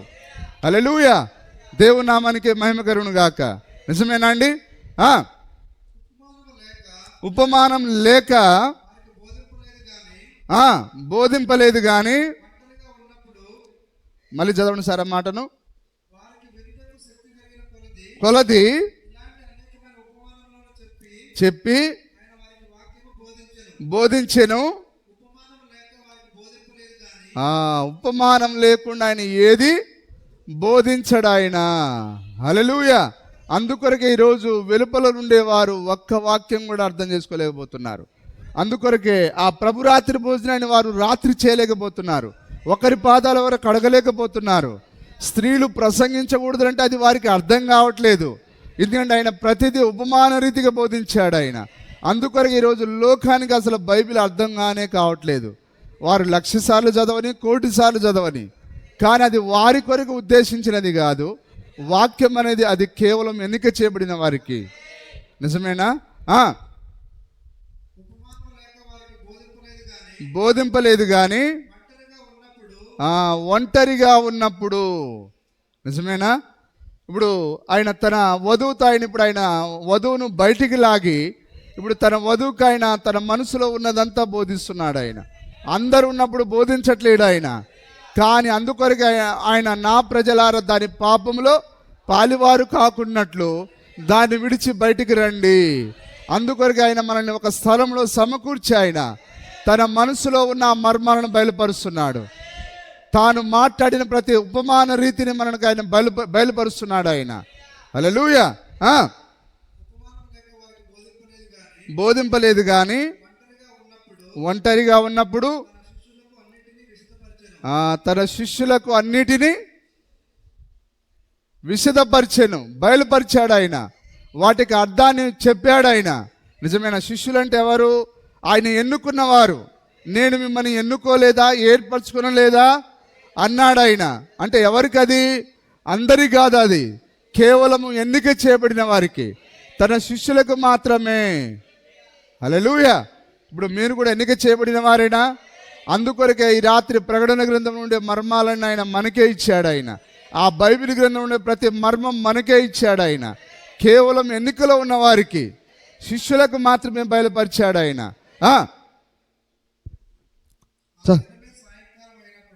సరే, ఆ తర్వాత మనము మత్తయి సువార్త 13వ అధ్యాయం 34 నుంచి చదువుదాం. 34, 35 మత్తయి సువార్త. బోధించెదను. ఇదేమైనా వాక్యం ఎక్కడో చదివినట్టు లేదా? ఎక్కడ చదివా మనం? నా నోరు తెరిచి కీర్తన గ్రంథంలో చదివామా? ఇప్పుడు అక్కడ మాట్లాడిన ఆయనే ఇక్కడ మాట్లాడుతున్నాడు. అయినా కానీ యూదులు ఆయనను చూడడంలో విఫలమయ్యారు. ఎందుకు? వారు నిర్ణయించబడలేదు ఆ వాక్యాన్ని చూసేదానికి. కానీ మీకేమైనా అర్థమవుతుందా సార్? హల్లెలూయా. ఇప్పుడు ఆ కీర్తన గ్రంథంలో మాట్లాడిన దేవుడే ఇక్కడ ఆ మాటనెత్తి మాట్లాడుతున్నాడు ఆయన. మళ్ళీ చదవండి 34 వచనం. బోధించెదను, లోకము పుట్టినది మొదలుకొని తెలియజెప్పేదను. హల్లెలూయా. జగత్ పునాది వేయబడక ముందు ఆయన దాచిన మర్మాలు ఇప్పుడు ఆయన తన వధువుకు బయలుపరుస్తున్నాడు ఆయన. బోధించేదను, బయలుపరిచేదను. చదవండి. అని ప్రవక్త, ఏ ప్రవక్త? దావీదు ప్రవక్త చెప్పిన మాట. దావీదు ప్రవక్త రాశాడు అది. చెప్పిన మాట ప్రవక్తల ద్వారా చెప్పబడిన ఏ మాట నిరర్ధకం కానేరదు. అందుకొరకే మలాకి 4వ అధ్యాయం 5-6 వచనాలు నిరర్ధకం కాదు. తన దాసులకు ప్రవక్తలు తెలియపరచకుండా ప్రభు అయిన యెహోవా ఏమీ చేయడు. నిజమేనా? ఆయన తన ప్రవక్తలకు చెప్పకుండా ఏది చేయడు. ఆయన తన అనువాదాన్ని ఆయన ఎవరికి బయలుపరుస్తాడు? ఆయన ఏ పెద్ద పాసలకు బయలుపరచాడు, కానీ తన దాసులకు ప్రవక్తలకు బయలుపరుస్తాడు. అలవాటు చేసుకోవాలండి. వధువు మాట్లాడేది వాక్యంగా మారాలి. విని విని మాట్లాడాలి.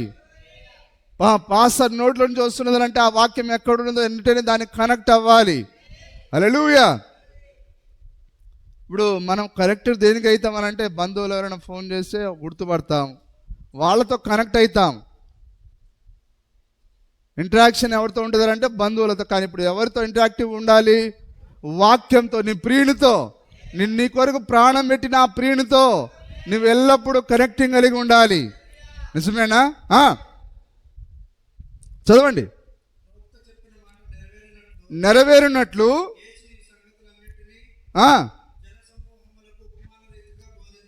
జన సమూహములకు ఉపమాన రీతిగా బోధించాను. ఉపమానం లేక అందుకొరకు వీళ్ళేమని అందరు లేకపోతే ఉపమానం చెప్పకపోతే అమ్మా అందరు పరలోకం వచ్చేద్దామనే. తండ్రి ఎక్కయు కుమారుని ఎక్కయు. ఒక ఆయన చదివాడు, తండ్రి అక్కయు కుమారుడు అక్కయ్య. ఒరే నాయన, అక్కయ్యు చెల్లెయు గారి అది కాదురా బాబు. యేసుక్రీస్తు నామములో బాప్తిసం పొందాలంటే ఆ సన్యాసి అస్సలు గుడ్డోడు వాడు. ఎందుకంటే దాని వాక్యం కూడా నిర్ణయించబడలేదు.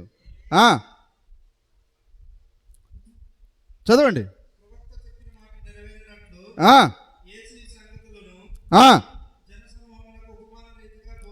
బోధించాను. సంగమా గ్రహిస్తున్నారా? అందుకొరకే లోకానికి ఒక్క వాక్యం కూడా అర్థం కావట్లేదు. ఉపమానంగా దేవుడు వారికి ఆయన ఉపమానంగానే కనిపిస్తున్నాడు. వాడు బైబిల్ గ్రంథాన్ని తెరిచి చూసినప్పుడల్లా అర్థం కానట్టుగా ఉన్నాడు ఆయన. అయినా కానీ సరే ఎట్లో మొండిగా ముందుకు పోతున్నారు. మొండిగా. కానీ మొండి కాదు. నేను నా సంఘమును ఈ బండ మీద నా సంఘమును కట్టుదును. హల్లెలూయా. ప్రత్యక్షత మీద తన సంఘాన్ని కడతాడు ఆయన. ప్రత్యక్షత లేకపోతే నువ్వు ఇష్టడుగా ఉండలేవు. అందుకొరకే సంఘ శాఖలకు కానుకలు ఎట్లా తీయాలో తెలియదు. ఎందుకు? వారికి దేవుడు ప్రత్యక్షతనివ్వలేదు. హల్లెలూయా. ఒకడేమో ఇప్పటికీ ఫేమస్ టీవీలలో యూట్యూబ్లలో గొట్టాలలో వారు ఊదేవారు వ్యూస్ వారికి పోస్ట్ పెట్టిన వెంటనే లక్షల్లో వస్తాయి. మనము కొత్త నిబంధనలు దశమభాగం కావాల్సిన అవసరం లేదు. నువ్వు ఎవడరా చెప్పడానికి? హౌలే అన్నారా? నీకెవడరా వాక్యం అనువాదం చేయమన్నది? హల్లెలూయా. కొత్త నిబంధనలో ఆ మొదటి సంఘకాలపు దూత, ఆ అపోస్తుడు, అన్ని జనులకు అపోస్తలుడు, ఆ యొక్క పౌలు గారే అబ్రహాము అన్నిట్లో 10వ భాగం ఇచ్చాడని రాస్తే వాక్యానికి నువ్వెవడరా కొత్త అర్థం ఇవ్వడానికి? మనం ఇవ్వకూడదు. అంటే నువ్వు దయ్యానివి, నల్ల దయ్యానివి. నువ్వు సూట్ వేయవచ్చు, బూట్ వేయవచ్చు, కానీ దయ్యం ఏదైనా వేస్తుంది. అన్నీ వాడియే. మైకేల్ జాక్సన్ వాడు ఎట్లయినా మారగలడు. ఎవడు మైకేల్ జాక్సన్ అంటే? అక్షరాల వాడు దయ్యం. నిజమేనా కాదా? ఉర్రు తొలగు ఇచ్చాడు. చూడండి. మళ్ళీ చదవండి సార్. 35వ వచనం. 35వ వచనం. యేసు అన్నిటినీ బోధించెను. అందరూ అర్థం చేసుకుంటున్నారా? ఆయన ఉపమానం లేకుండా ఏది కూడా ఆయన బోధించలేదు. ఆయన అందుకొరకే ఆయన ఉపమానంగా చెప్పాడు. ఆయన నా శరీరము తిని నా రక్తమును త్రాగువాడే. ఓ సంగమా, సంతోషంగా లేదా? నా శరీరము తిని నా రక్తమును త్రాగువాడే నిత్య జీవము గలవాడు. వాళ్ళేమో అది ఉపమానాన్ని వాళ్ళేమనుకున్నారు అర్థం కాక, ఈయన తన శరీరమును ఎలాగో తిననీయగలడు, ఈయన రక్తాన్ని ఎలాగో తాగనీయగలడు. కానీ ఉపమానం అది. కానీ దానికి నిజమైన అర్థం ఏంటిది? అయితే నువ్వు ఆయన చెప్పేంత వరకు ఆగాలి, ఆ పరిశుద్ధాత్మ నడిపించేంత వరకు ఆగాలి. అందుకొరకు ఎక్కువ మంది ఏమో ఉపమానానికి కనెక్ట్ అవుతారు, కానీ తక్కువ మంది మాత్రం నిజార్థం దగ్గరికి వస్తారు. కానీ ఆ 70 మంది వెళ్ళిపోయిన తర్వాత 12 మంది మిగిలారు. ఆ 12 మందిలో ఒకడు భూతుడి, ఒకడు దయ్యం. నిజమేనా? హల్లెలూయా. కాబట్టి ఈరోజు కూడా అంతే సోదరి సోదరులారా. నా శరీరం తిని నా రక్తం త్రాగువాడు నిత్య జీవన అనగానే వారందరూ ఆయన విడిచి వెళ్ళిపోయారు. నిజమేనా?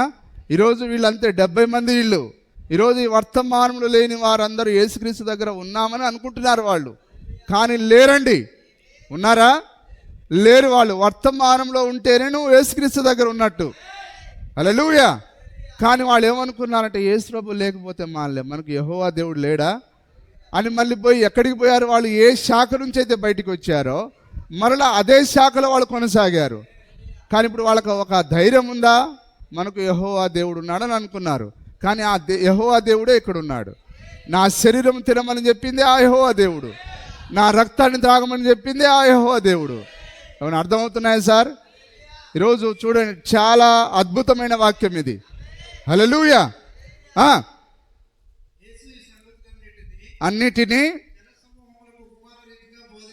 బోధించెను. మరి ఆ రోజు ఆయన ఉపమాన రీతిగా బోధిస్తే ఈరోజు ఏమైనా మారిపోయాడా? యేసుక్రీస్తు నిన్న నేడు ఏకరీతిగా ఉన్నాడు. హల్లెలూయా. మరి ఆయన తన కుడి చేతిలో పట్టుకున్న 7 నక్షత్రాల మర్మం అదేంటిది? అది ఉపమానం. కానీ నిజార్థం అది ఉపమానం. నక్షత్రం అంటే నక్షత్రమే అనుకుంటుంది లోకము, సంఘశాఖలు. కానీ దానికి నిజార్థం ఎవరికి తెలుసు? నిజమేనా? హల్లెలూయా. ఇప్పుడు అది నిజార్థం అనేది వధువుకు ఇచ్చాడు ఆయన, ప్రవక్త ద్వారా వధువుకి ఇచ్చాడు ఆయన. ఆ యొక్క మహావేశ అంటే ఎవరో వారికి తెలియదు, ఆ క్రూర మృగం అంటే ఎవరో తెలియదు, ఆ భూమిలో నుంచి వచ్చిన ఆ క్రూర మృగం ఎవరో తెలియదు, ఆ యొక్క జలంలో నుండి వచ్చిన ఆ మహా అగాధ జలం నుంచి వచ్చిన ఆ క్రూర మృగం ఎవరో వారికి తెలియదు. నిజమేనా? చాలా ఆ బలిష్ఠుడైన దూత ఎవరో తెలియదు, ఆ 7 ఉరుములేంటిదో తెలియదు, 7 ముద్రలేంటిదో తెలియదు. ఇవన్నీ ఆయన ఉపమాన రీతిగా బయలుపరిచాడు ఆయన. కానీ వధువుకు మాత్రమైన సమస్తాన్ని బయలుపరుస్తున్నాడు ఆయన. ఓ వధువు, ఈ రాత్రి నువ్వెంతో ధన్యురాలవు. హల్లెలూయా. ఓకే, ఆ తర్వాత మనం అందులోనే 10 నుంచి చదువుదాం. 13వ అధ్యాయంలోనే 10 నుంచి వచ్చి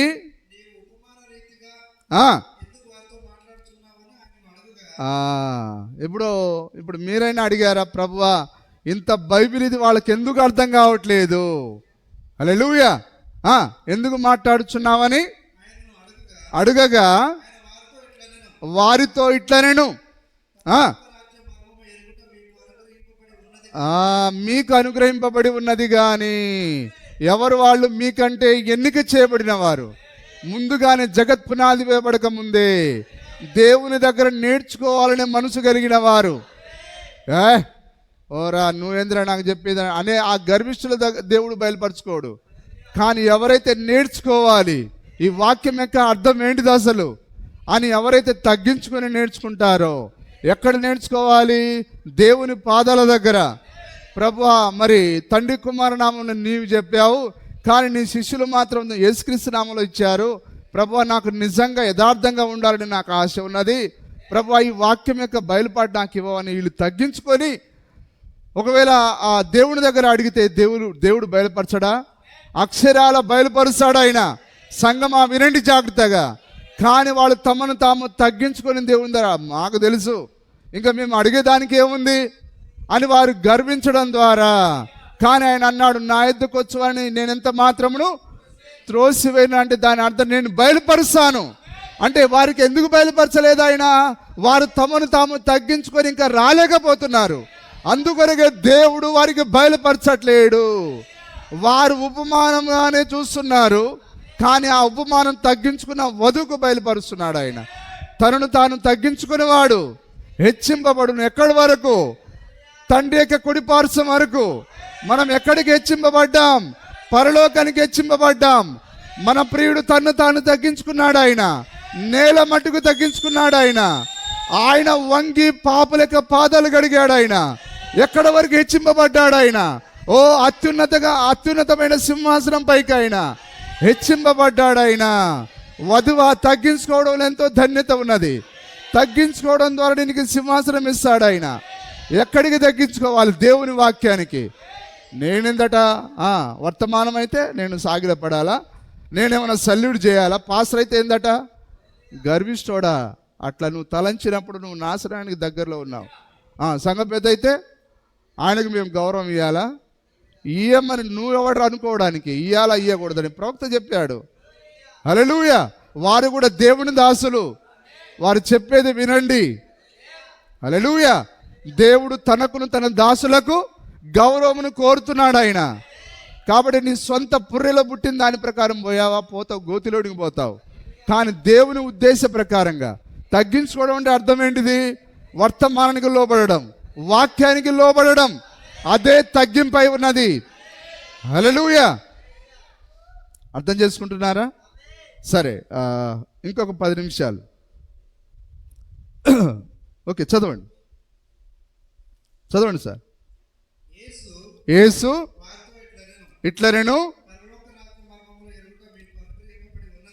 మీకు అనుగ్రహించబడి ఉన్నది కానీ వారికి అనుగ్రహించబడలేదు. కలిగిన వానికే ఇవ్వబడును, సమృద్ధి కలుగును. హల్లెలూయా. ఏంటిదట? మళ్ళీ చదవండి వాక్యాన్ని. కలిగిన వానికే.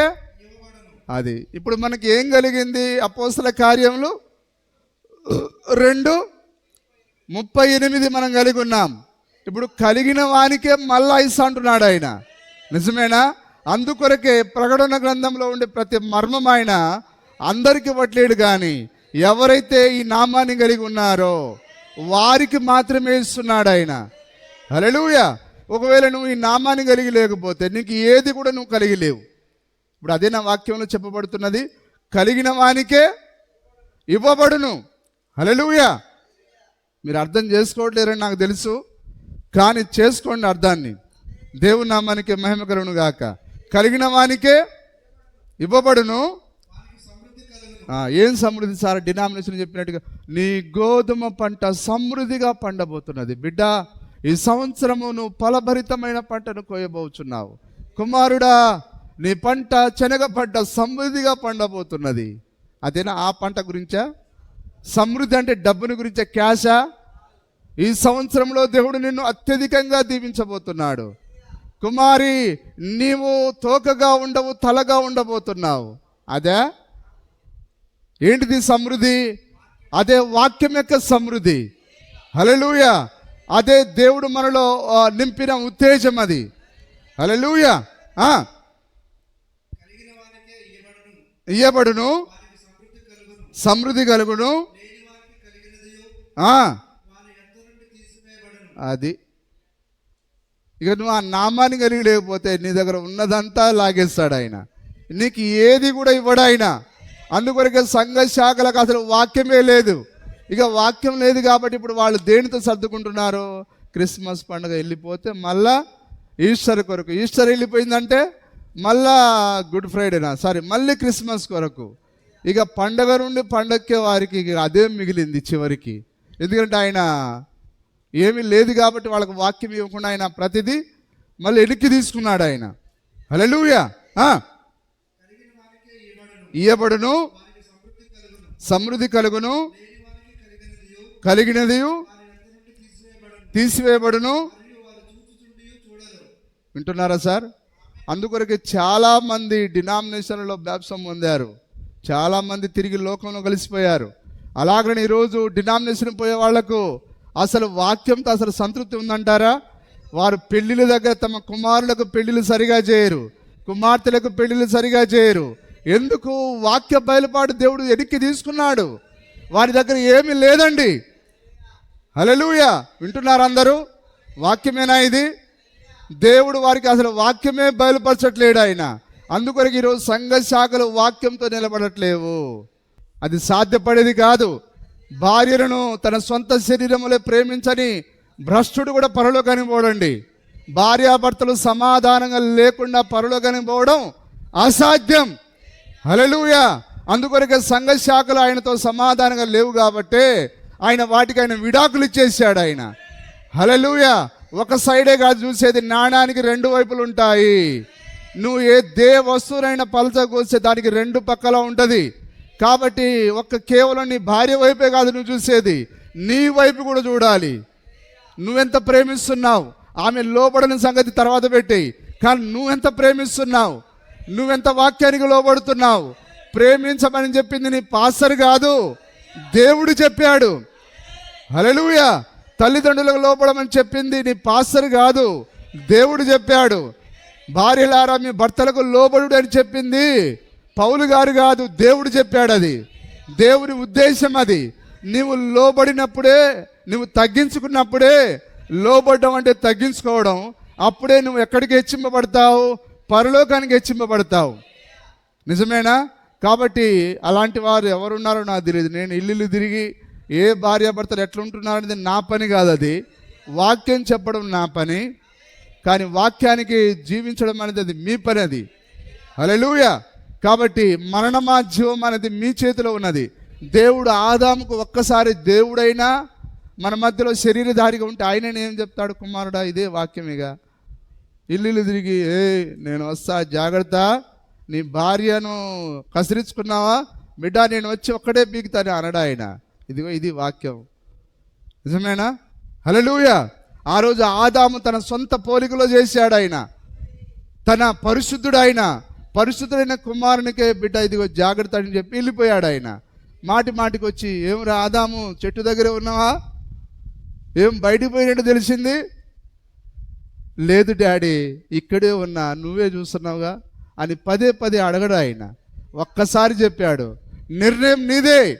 ఆ రోజు ఆదాము దగ్గర ఎట్లయితే వ్యవహరించాడో ఈరోజు నీ కుటుంబంలో కూడా అదే ఆయన. కాబట్టి భార్యాభర్తలారా, మీరు ఎందుకు పెళ్లి చేసుకున్నారు? ఎందుకు బతుకుతున్నారు? మీరేమన్నా జంతువులా, కుక్కలా, పందులా? భార్యాభర్తల సమాధానం లేకుండా ఎందుకండి బతికే? దేని కొరకు జీవితం? ఆ జీవితానికి అర్థం ఏముంది? హల్లెలూయా. వారు నరుడు ఒంటరిగా ఉండటం మంచిది కాదని దేవుడు సాటి అయిన సహాయం. హల్లెలూయా. నిజమేనా? ఆ సాటి అయిన సహాయము. మరి ఆ భార్య అనేది పురుషుడికి రక్షణ తర్వాత దేవుడిచ్చిన వరం ఏంటిది? భార్య. రక్షణ తర్వాత రెండోది భార్యే. కానీ ఈరోజు భ్రష్టులు ఏమడుగుతున్నారు?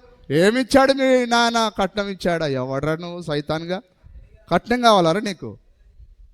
తీసుకెళ్ళి బొంద పెడతా. దేవుడు బొంద పెడతాడు, నేను కాదు బొంద పెట్టేది. కట్నం వరకు కాదు పెళ్ళిళ్ళు. నిజమేనా సార్? అందం పైన కాదు పెళ్ళిళ్ళు జరిగేది. కేవలం దేవుని యొక్క చట్ట ప్రకారంగా, దేవుడు పెట్టిన నియమం ప్రకారంగా జరగాలి. ఒకరినొకరు అర్థం చేసుకునే ఆ మనసు రావాలి. అది రావాలంటే దేవుని దగ్గర తగ్గించుకొని ప్రార్థన చేయాలి. ప్రభువా, నేను ఒక నిజమైన భర్తగా ఉండడానికి సాయం చేయి. స్త్రీ ఎట్లా ప్రార్థన చేయాలి? ప్రభువా, శారావలే ఒక నిజమైన స్త్రీగా నన్ను ఉండనిమ్ము ప్రభువా. అంత ఓపిక ఎక్కడ సార్ మాకు? అటు బాబాయ్ ఫోన్ చేస్తాడు, అటు మేనత్త ఫోన్ చేస్తుంది, ఎవడెవడో గాలిగాళ్ళు ఫోన్ చేసి వాళ్ళతో మాట్లాడేదానికే సరిపోతుంది. ఇక ప్రభువా, నన్ను మధురంగా మార్చు, నీ వలే మార్చు, విలియం బ్రెనామ్ లాగా మార్చు, లేకపోతే అబ్రహాం లాగా మార్చు, శారావలే మార్చు అని ప్రార్థన చేసేది మాకెక్కడిది? హల్లెలూయా. కానీ ఒక చిన్న ప్రార్థన అండి బ్రతుకును మార్చగలదు. ఏదో పెద్దగా నువ్వు చేయాల్సిన అవసరం లేదు. కానీ నువ్వు ఎప్పుడైతే హృదయంలో తలంసావో, ప్రభువా నన్ను అలాగ మార్చమని నేను ప్రార్థన చేస్తాను అని నువ్వు ఎప్పుడైతే అనుకుంటావో, అప్పుడే దేవుడు నీలో క్రియను ప్రారంభిస్తాడు. హల్లెలూయా. నిజమేనా? ఆ యొక్క రక్తస్రావం గల స్త్రీ, నేను ఆయన వస్త్రపు చెంగును ముడితే చాలు, నేను బాగుపడగలను అని అనుకున్నది. ఆమె అనుకున్నది కాబట్టే ఆమె ఊరి దగ్గర నుంచి ఆయన వెళ్ళాడు. ఆయన అందుకొరకే ఆమె ఆయనను పట్టుకోగలిగింది. ఒకవేళ ఆయన ఆ ప్రాంతానికి రాకపోతే ఆమె ఎట్లా పట్టుకోగలదు? ఎట్లా ఆయన తాకగలదు? కాబట్టి ఆమె ఎప్పుడైతే హృదయంలో తలంచిందో అప్పుడే ఆయన అపాయింట్మెంట్ ఇచ్చాడు. ఆయన ఆ రక్తస్రావం గల స్త్రీని కలుసుకుని అపాయింట్మెంట్ ఇచ్చాడు. ఆయన సోదరుని హృదయం, రిబ్కా లోపల ఉన్నది నా భర్త మారాలి, ఆ మారాలని అనుకున్నదే ఆ కోరికను బట్టి ఆమె ప్రార్థన చేయగలిగింది. ఆ ప్రార్థన దేవుని అపాయింట్మెంట్ ఇప్పించింది. ఎరికోకు వచ్చాడు ఆయన. ప్రార్థన పరిస్థితులు మార్చేది. నీ కుమారుడు ఆదివారం రావట్లేదా? ఆయన ఇష్టం చూపించట్లేడా? సోదరుడు ప్రార్థన చేయి. ప్రభువా, నా కుమారుడు ప్రతి ఆదివారం నీ సన్నిధికి రావాలి. నువ్వేమో తిట్టాల్సిన కొట్టాల్సిన పని లేదు. ప్రభువా, కేవలం నా కుమారులు నీ సన్నిధిలో ఉండాలి అని ఆ మంచి హృదయం ఉంటే చాలు నీకు. ఏ పాస్టర్కో ఏ సంఘ పెద్దకో చెప్పాల్సిన అవసరం లేదు. కానీ వెలుగు ఒక ఆయన, సమస్యను సాధ్యపరచగల ఒక ఆయన ఉన్నాడా? ఆ శారా అబ్రహాం యొక్క జీవితంలో అద్భుతములు చేసిన దేవుడు ఇంకా ఆయన మన మధ్యలో ఉన్నాడు. ఆయన ఏమైనా చేయగలడు. ఆయన హల్లెలూయా. కానీ నిజంగా దేవుడు మన మధ్యలో ఉండి అయినా చవటల్లా దద్దమల్లా ఏమి చేతగాని వాళ్ళలాగా ఇంకా ఎన్ని రోజులు సార్? ఏది గిలాదులో గుగ్గిలం లేదా? ఎందుకు మనం రోగంతో చావాలి? ఆ గిలాదు గుగ్గిలం మనకున్నది. హల్లెలూయా. ఏలి ఆ రోజు అడగలేదా, ఓ వాడు ఎందుకు అక్కడికి వెళ్తున్నాడు, గిలాదులో గుగ్గిలం లేదా? ఓ ఇక్కడ దేవుడు లేడా? ఇక్కడ వాడెందుకు దయ్యాల దగ్గరికి పోవాలి? వాడెందుకు అకస్మాత్తుగా చావాలి? హల్లెలూయా. నిజమేనా సార్? ఈరోజు మన మధ్యలో మన కుటుంబాలను మార్చే దేవుడు ఉన్నాడు. ఇంకా అద్భుతకరుడు ఉన్నాడు. ఆ నావలో తుఫాను ఆపగల దేవుడు ఉన్నాడు. మన కుటుంబం మరి నావలో జరిగే ఆ తుఫాను ఆపగలడు ఆయన. హల్లెలూయా. కానీ సహోదరి, నువ్వు ఆయన నమ్ముకున్నావని పేరుకు మాత్రమే, కానీ ఆయన బలం ఏంటిదో, ఆయన శక్తి ఏంటిదో, ఆయనకున్న ప్రభావం ఏంటిదో నువ్వు అంచనా వేయలేకపోతున్నావు. నిజమేనా? ఈరోజు మనం ఆయన ఆ శక్తిని మనం నమ్మాలి ఖచ్చితంగా. అప్పుడే దేవుడు నీకు ఏదైనా సాయం చేయగలడు. హల్లెలూయా. నీ బీరువా నిండా నువ్వు మందులు పెట్టుకుంటే ప్రయోజనం లేదు, నువ్వు వాటిని మింగాలి. నిజమేనా? నువ్వు ఇంట్లో ఎన్ని రోజులు బైబిల్ పెట్టుకున్నా దానివల్ల ఉపయోగం లేదు, కానీ ఆ బైబిల్లో చెప్పిన వాక్యాన్ని నువ్వు నమ్మి తీరాలి. అప్పుడే దేవుడు నీ కుటుంబంలో ఏదైనా చేయగలడు. ప్రభువా, నేను నా భార్య సమాధానంగా ఉండలేకపోతున్నాం, దీనికి గల కారణం ఏంటిది? ప్రభువా, దీనికి పరిష్కారం నీవు మాత్రమే ఇవ్వగలవు. అట్లాగా మనం ప్రార్థన చేస్తే దేవుడు ఏదైనా నీకు ఉపాయం ఇవ్వగలడు ఆయన. హల్లెలూయా. మరి ఏమైనా చేయగలవని ఆయనకు తెలియదు, కానీ ఆయనకు వర్తమానం లేదు. కానీ ఈరోజు సహోదరుడు అట్లాంటి మంచి పాట పాడాడు ఆయన, కానీ అతనికి వర్తమానం అనేది లేదు. ఉందా? కానీ సహోదరుడు నీకు వర్తమానం ఇచ్చాడు ఆయన. నీ కుటుంబాన్ని ఎట్లా నడిపించాలో ఈరోజు సంఘశాఖలు తెలియదు, కానీ ఆయన నీకు బయలుపరిచాడు ఆయన. కానీ ఇంకా లేదు సార్, మాకు కూడా సంఘశాఖలాగా ఉపమాన రీతిగా మేము భార్యాభర్తలు ఎప్పుడు జగడాలతోనే చచ్చిపోదాం అనుకుంటున్నాం. చావండి, నాదేం పోయింది? సమాధానంతో నువ్వు పోవాలని దేవుడు కోరుతున్నాడు. ఆ సిమెయోను చెప్పినట్టుగా, నాదా ఇదిగో నీ దాసుని సమాధానంతో పోనిచ్చుచున్నావు. ఆ బాలుని ఎత్తుకొని ఆయన ఎంతో సంతోషంగా పులకించిపోయాడు. నాదా నీ దాసుని సమాధానంతో పోనిచ్చుచున్నావు. నిజమేనా? ఆయన్ని కలిగి ఉన్నవారు సమాధానంతో వెళ్తారు, సమాధానంతో పరలోకానికి వెళ్తారు. హల్లెలూయా. సరే, టైం అయిపోయిందా? ఓకే, ఇంకొన్ని నేను రాసుకున్నాను. సరే, మరి నేను అవి పూర్తి చేయలేను, కానీ ఒకటి రెండు వాక్యాలు మనం చదువుదాం. తర్వాత మనం యోహాను సువార్త 16వ అధ్యాయం 25వ వచనం.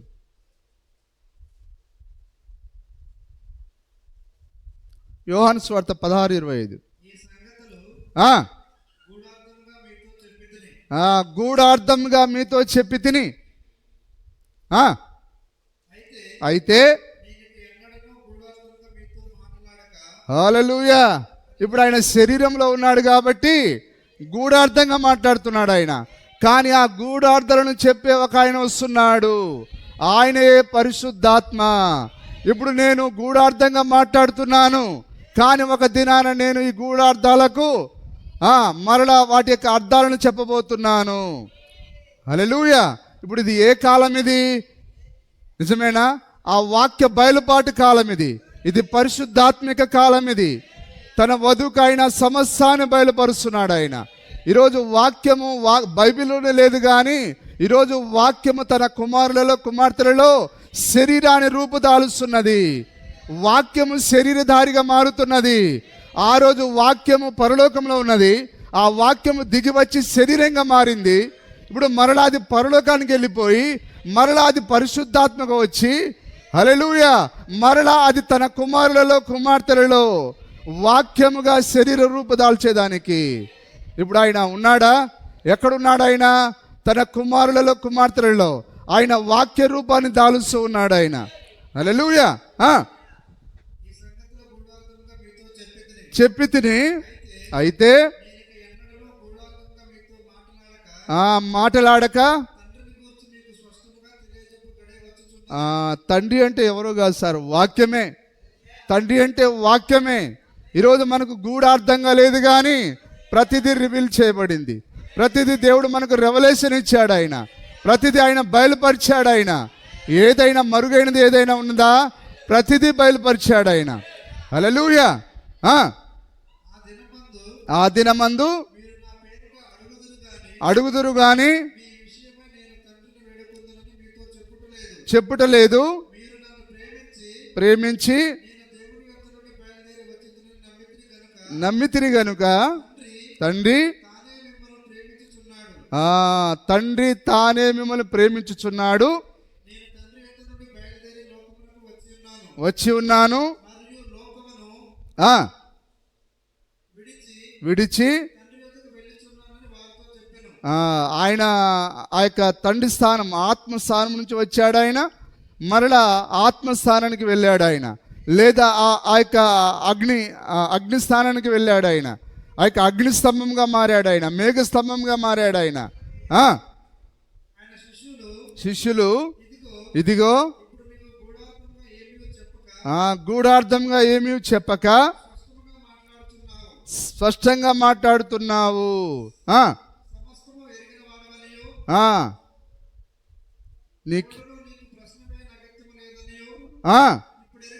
ఇప్పుడు ఎరుగుదాము. ఇప్పుడు ఎరిగామా మనం? ఇక ఏ ప్రశ్నలు లేవండి మనకు. ప్రతిదీ మనకు బయలుపరచబడింది. ఇది పరిశుద్ధాత్మ కాలం కాబట్టి దేవుని నామానికి మహిమ కలుగును గాక.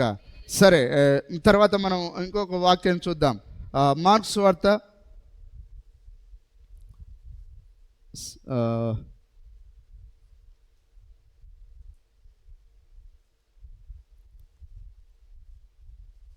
యోహాను సువార్త 6వ అధ్యాయము 45వ వచనం. యోహాను సువార్త 6:45.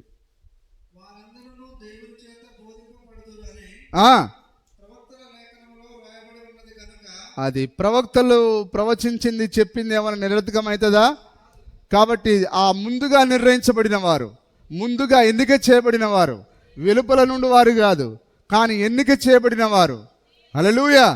వెలుపల నుండి వారికి కాదండి వాక్యం, కానీ ఎన్నిక చేయబడిన వారికి. ఓకే, చదవండి. అది ఇప్పుడు మనం దేని చేత బోధించబడుతున్నాం? ఒక పాస్టర్ ద్వారానో ప్రవక్త ద్వారా కాదండి, కానీ దేవుని చేత మనం బోధించబడుతున్నాం. హల్లెలూయా. నమ్ముతున్నారా మీరు? వాక్యాన్ని నమ్ముతున్నారా? చదవండి.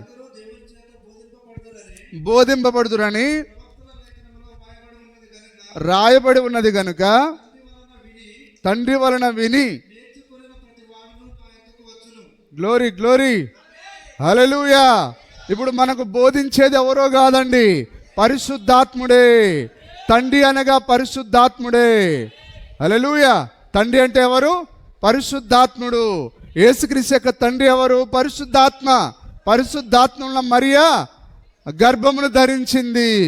తండ్రి వలన అనగా మన బోధకుడు ఎవరు చెప్పండి? పరిశుద్ధాత్ముడే.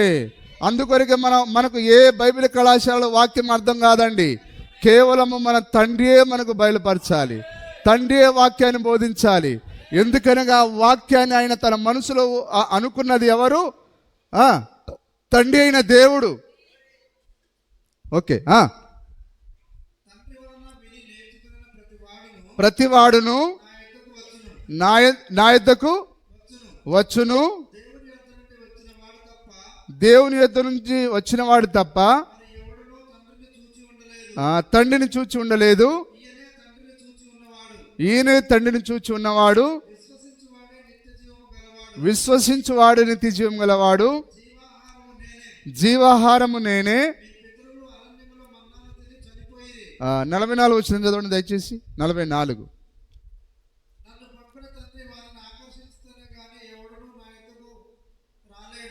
హల్లెలూయా. వింటున్నారు అందరూ? ఇప్పుడు మనం వాక్యం దగ్గరికి రావాలంటే నిజమేనా? ఎవరు ఆకర్షించాలి? ఆ తండ్రి ఆకర్షించాలి. కాబట్టి తండ్రి ఎందుకు ఆకర్షిస్తాడు? మనల్ని ముందుగా ఎన్నిక చేసింది ఆయనే. కాబట్టి ఎవరు వాక్యానికి లోబడతారో లోబడరో మరి ఎవరికి తెలియదు, కానీ కేవలం తండ్రికి మాత్రమే తెలుసు. కాబట్టి ఆయనే మనలా వాక్యం దగ్గరికి ఆకర్షించాలి. దేవుని నామానికి మహిమ కలుగును గాక. నా తండ్రి ఆకర్షించనిదే నా యొద్దకు ఎవడును రాలేడు. ఎవరైతే వాక్యంతో నిలబడతారో, ఎవరైతే వాక్య ప్రత్యక్షత కలిగి ఉన్నారో వారే తిరిగి మరలా ఆ నిత్య రాజ్యానికి పోయేది, మరలా వారే ఆ యొక్క దేవుని రాజ్యంలో ఉండేది. హల్లెలూయా.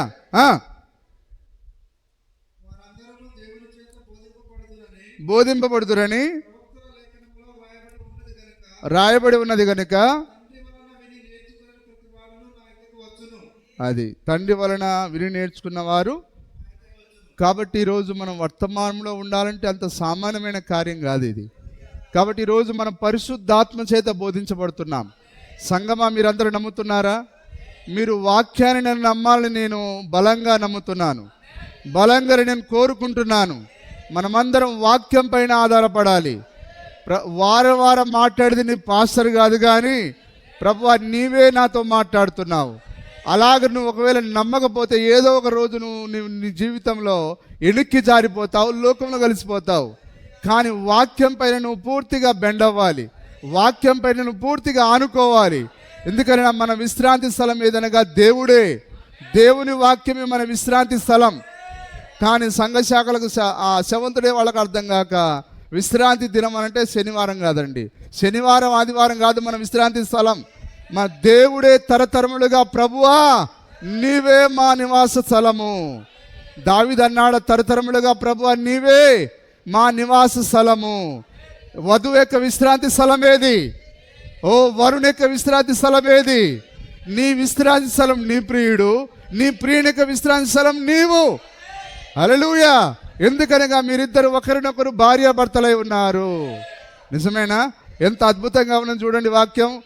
దేవుడు ఎక్కడ కూడా విశ్రాంతి తీసుకోలేడు. ఆయన ఇవన్నీ నా హస్యకృత్యములు కావా? ఓ బ్యాప్టిస్టు నీవు హస్యకృత్యం కావా? ఓ పెంతెకోస్తు నువ్వు హస్యకృత్యం కావా? కానీ ఆయన హస్యకృత్యమైన దానిలో నివాసం చేయడు ఆయన. నాకు మీరు ఎలాంటి విశ్రాంతి స్థలం కడతారు, ఎలాంటి మందిరం కడతారు? కానీ ఆయన తన సొంత మందిరాన్ని తానే కడుతున్నాడు. ఆయన ఆ రోజు ఆయన నివాసం చేసేదానికి మరియ గర్భంలో ఒక మందిరాన్ని నిర్మించాడు, చేతి పని కాని మందిరాన్ని నిర్మించాడు ఆయన. ఈరోజు యేసులో కాదు, కానీ ఆయన తన ప్రియురాలులో. ఇది హాస్యకృత్యం కాని దేవాలయం. ఇది పాస్టర్ ద్వారా నిర్మించబడలేదు, ప్రవక్త ద్వారా నిర్మించబడలేదు. ఇది మన ప్రియుని ద్వారా నిర్మించబడింది. ఇదిగో ఆ యొక్క ఆత్మ ద్వారా నిర్మించబడింది. ఇదే ఆయన యొక్క విశ్రాంతి స్థలము. హల్లెలూయా. కానీ వీళ్ళేమనంటే, చూడు సార్ మేము ఎంత మంచి సార్, మంచి టైల్స్ వేసినాం సార్, మంచి మార్బుల్ వేసినాం సార్. కానీ ఆయన అంటాడు ఇది హస్యకృత్యమైనది, అందులో నేను నివాసం చెయ్యను. హస్యకృత్యములైన వాటిలో ఆయన నివాసం చేయడు. నమ్ముతున్నారు అందరూ? కాబట్టి ఇప్పుడు ఆయన తానే తన కొరకు ఒక నివాస స్థలాన్ని కడుతున్నాడు. అది ఇదేనా? నమ్ముతున్నారా? ఇప్పుడు ఆయన అందుకొరకే సంఘశాఖను విడిచి ఆయన తన కొరకు తానే సొంత ఇల్లు కడుతున్నాడు ఆయన. హల్లెలూయా. కాబట్టి మన నివాస స్థలం ఆయన నివాస స్థలం మనమై ఉన్నాం. అందుకొరకే మరి ఆదాములో ఉన్న ఆత్మయే అవలో ఉంచాడు ఆయన. వారిద్దరూ ఒకరినొకరు మాధుర్యమై ఉన్నారు. హల్లెలూయా. అందుకొరకే మన ప్రియుడు అంటే మనకెంతో ఇష్టం. మనకు ఆయన మాధుర్యమైన వాడు. ఆయన ప్రతి ఆదివారం ఆయన సన్నిధికి రావడం మనం ప్రేమిస్తాం, ప్రతి బుధవారం ఆయన సన్నిధికి రావడం ప్రేమిస్తాం. ఎందుకనగా ఆయన మనల్ని ప్రేమించాడు కాబట్టి. హల్లెలూయా. చదవండి సార్.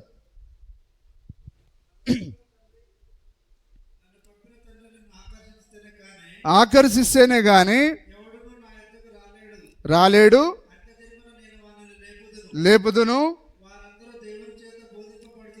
వారందరూ మరి చెంపలేసుకుంటారా? ఇన్ని రోజులు పాస్టర్ బోధించడం అనుకునే వాళ్ళు చెంపలేసుకోండి. కానీ వాక్యంలో ఏముంది? నిజమే. నమ్ముతున్నారా? ఒకవేళ నమ్మకపోతే వాక్యాన్ని నమ్మనోడిని అసలు విశ్వాసి అని అనరు. ఎవరు విశ్వాసి అంటే? ప్రత్యక్షత నీకు ఎక్కడి నుంచి రావాలి? వాక్యంలో నుండి రావాలి. హల్లెలూయా. కాబట్టి ఇప్పుడు మనం ప్రతి వారం ఎవరితో బోధించబడుతున్నాం? మన తండ్రి చేత. ప్రతి వారం కాదు, కానీ మన గృహాలలో మనం దేవుని చేత బోధించబడుతున్నాం.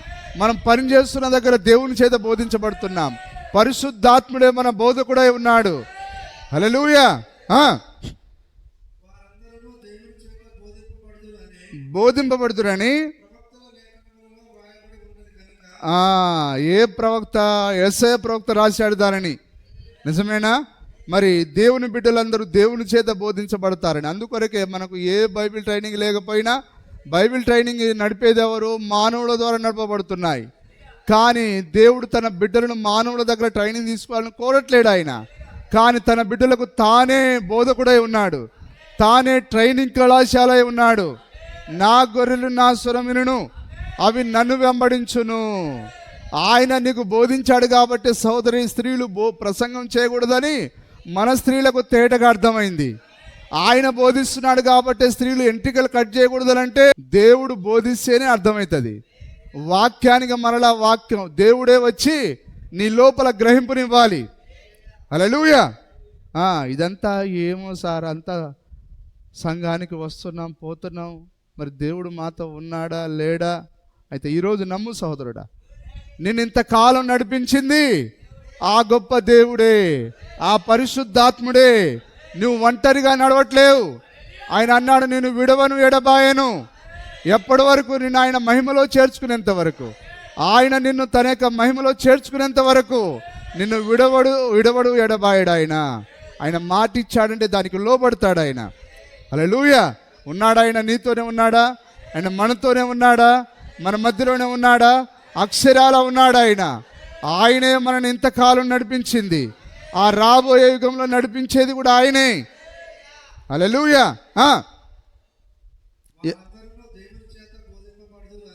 బోధింపబడుతురని రాయబడి ఉన్నది గనుక విని నా యొద్దకు వచ్చును. ఇప్పుడు తండ్రి అని మీరు నమ్ముతున్నారా? ఇప్పుడు సీమోను మరియోనా, నీవు ధన్యుడవు, పరలోకమును నా తండ్రి నీకు ఇది బయలుపరిచనే కానీ వాక్యము ఏంటిదనేది నీకు ఎవరు బయలుపరచాలి? పరలోకమందున్న తండ్రి. హల్లెలూయా. ఎంతమంది నమ్ముతున్నారు? కాబట్టి ఈరోజు ప్రతి వాక్యాన్ని మన చేత విశ్వసింపజేసేది, మన చేత నమ్మించేది ఎవరంటే పాస్టర్ కాదండి, కానీ ఆ గొప్ప దేవుడు, ఆ గొప్ప పరిశుద్ధాత్ముడు. నీకు ప్రత్యక్షత ఎక్కడి నుంచి రావాలి? ఆ ఆత్మలో నుండి రావాలి. ఆత్మయే తండ్రి అయి ఉన్నాడు. మరి పేతురికి బయలుపాటు ఎక్కడి నుంచి వచ్చింది? ఆత్మలో నుండి వచ్చింది. హల్లెలూయా. ఈరోజు మనకు కూడా బయలుపాటు ఎక్కడి నుంచి వస్తున్నది? కాబట్టి ఆయన అన్నాడు, ఆత్మలో నుండి పేతురికి బయలుపాటు వచ్చింది. అప్పుడు ఆయన ఏమంటున్నాడు? ఆయన ఈ బండ మీద, ఆత్మలో నుంచి ఎవరైతే బయలుపాటు పొందుతారో వాళ్ళే నా సంఘము. చర్చికి వచ్చే వాళ్ళందరూ ఆయన సంఘం కాదు. ఎవరైతే ఆత్మలో నుండి తాగుతారో, ఆ ఊరేడి ఊటల నుంచి తాగుతారో వారు మాత్రమే ఆయన సంఘమై ఉన్నారు. సంతోషంగా లేదండి? మీరు తాగడానికి ఇష్టపడట్లేరా? దేవుని దగ్గర నుంచే మనం బయలుపాటును పొందుతున్నాం. అందుకొరకే ఈరోజు సౌరుడా నిన్ను పురుషునిగా నిలబెట్టింది ఆ వాక్యమే, అనగా ఆ బయలుపాటే. ఈరోజు నిన్ను స్త్రీని, నిజమైన స్త్రీనిగా మార్చినది ఆ గొప్ప ఆత్మ బయలుపాటే, వేరొకటి ఏదో కాదు. హల్లెలూయా. ఓకే, చివరిగా మనం కూడా చదువుదాం. యెషయా గ్రంథం 54వ అధ్యాయం 13వ వచనం.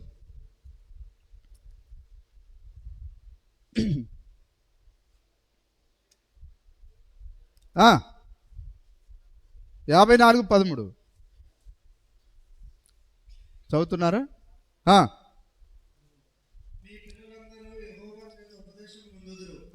నీ పిల్లలందరూ, అది ఏ పిల్లలు? జగత్ పునాది వేయబడక ముందే ఎన్నిక చేయబడిన పిల్లలు. నిజమేనా సార్? నీ పిల్లలందరూ యెహోవా చేత ఉపదేశం నందుదురు. విశ్రాంతి ఉందా? ఇప్పుడు మనకు విశ్రాంతి దొరికిందా? అందుకొరకే ఇక దాని సంగతి ఏంటిదో దీని సంగతి ఏంటిదో అని మనం ఎక్కడికి పరిగెత్తవలసిన అవసరం లేదు. దేవుడే మనకు బోధించి మనకు విశ్రాంతిని ఇస్తున్నాడు. హల్లెలూయా. దేవునిలో విశ్రాంతి పొందుతున్న వధువా, నువ్వెంతో ధన్యురాలవు. ఒకరోజు నువ్వు శాశ్వతంగా ఆయనలో విశ్రాంతి తీసుకుని పోతున్నావు. ఆయనలో నువ్వు నిత్య జీవాన్ని కలిగి ఉండబోతున్నావు. హల్లెలూయా. దేవుడు మిమ్మల్ని అందరినీ దీవించునుగాక. ఈ మాటలు మన హృదయంలో ఫలింపజేయునుగాక.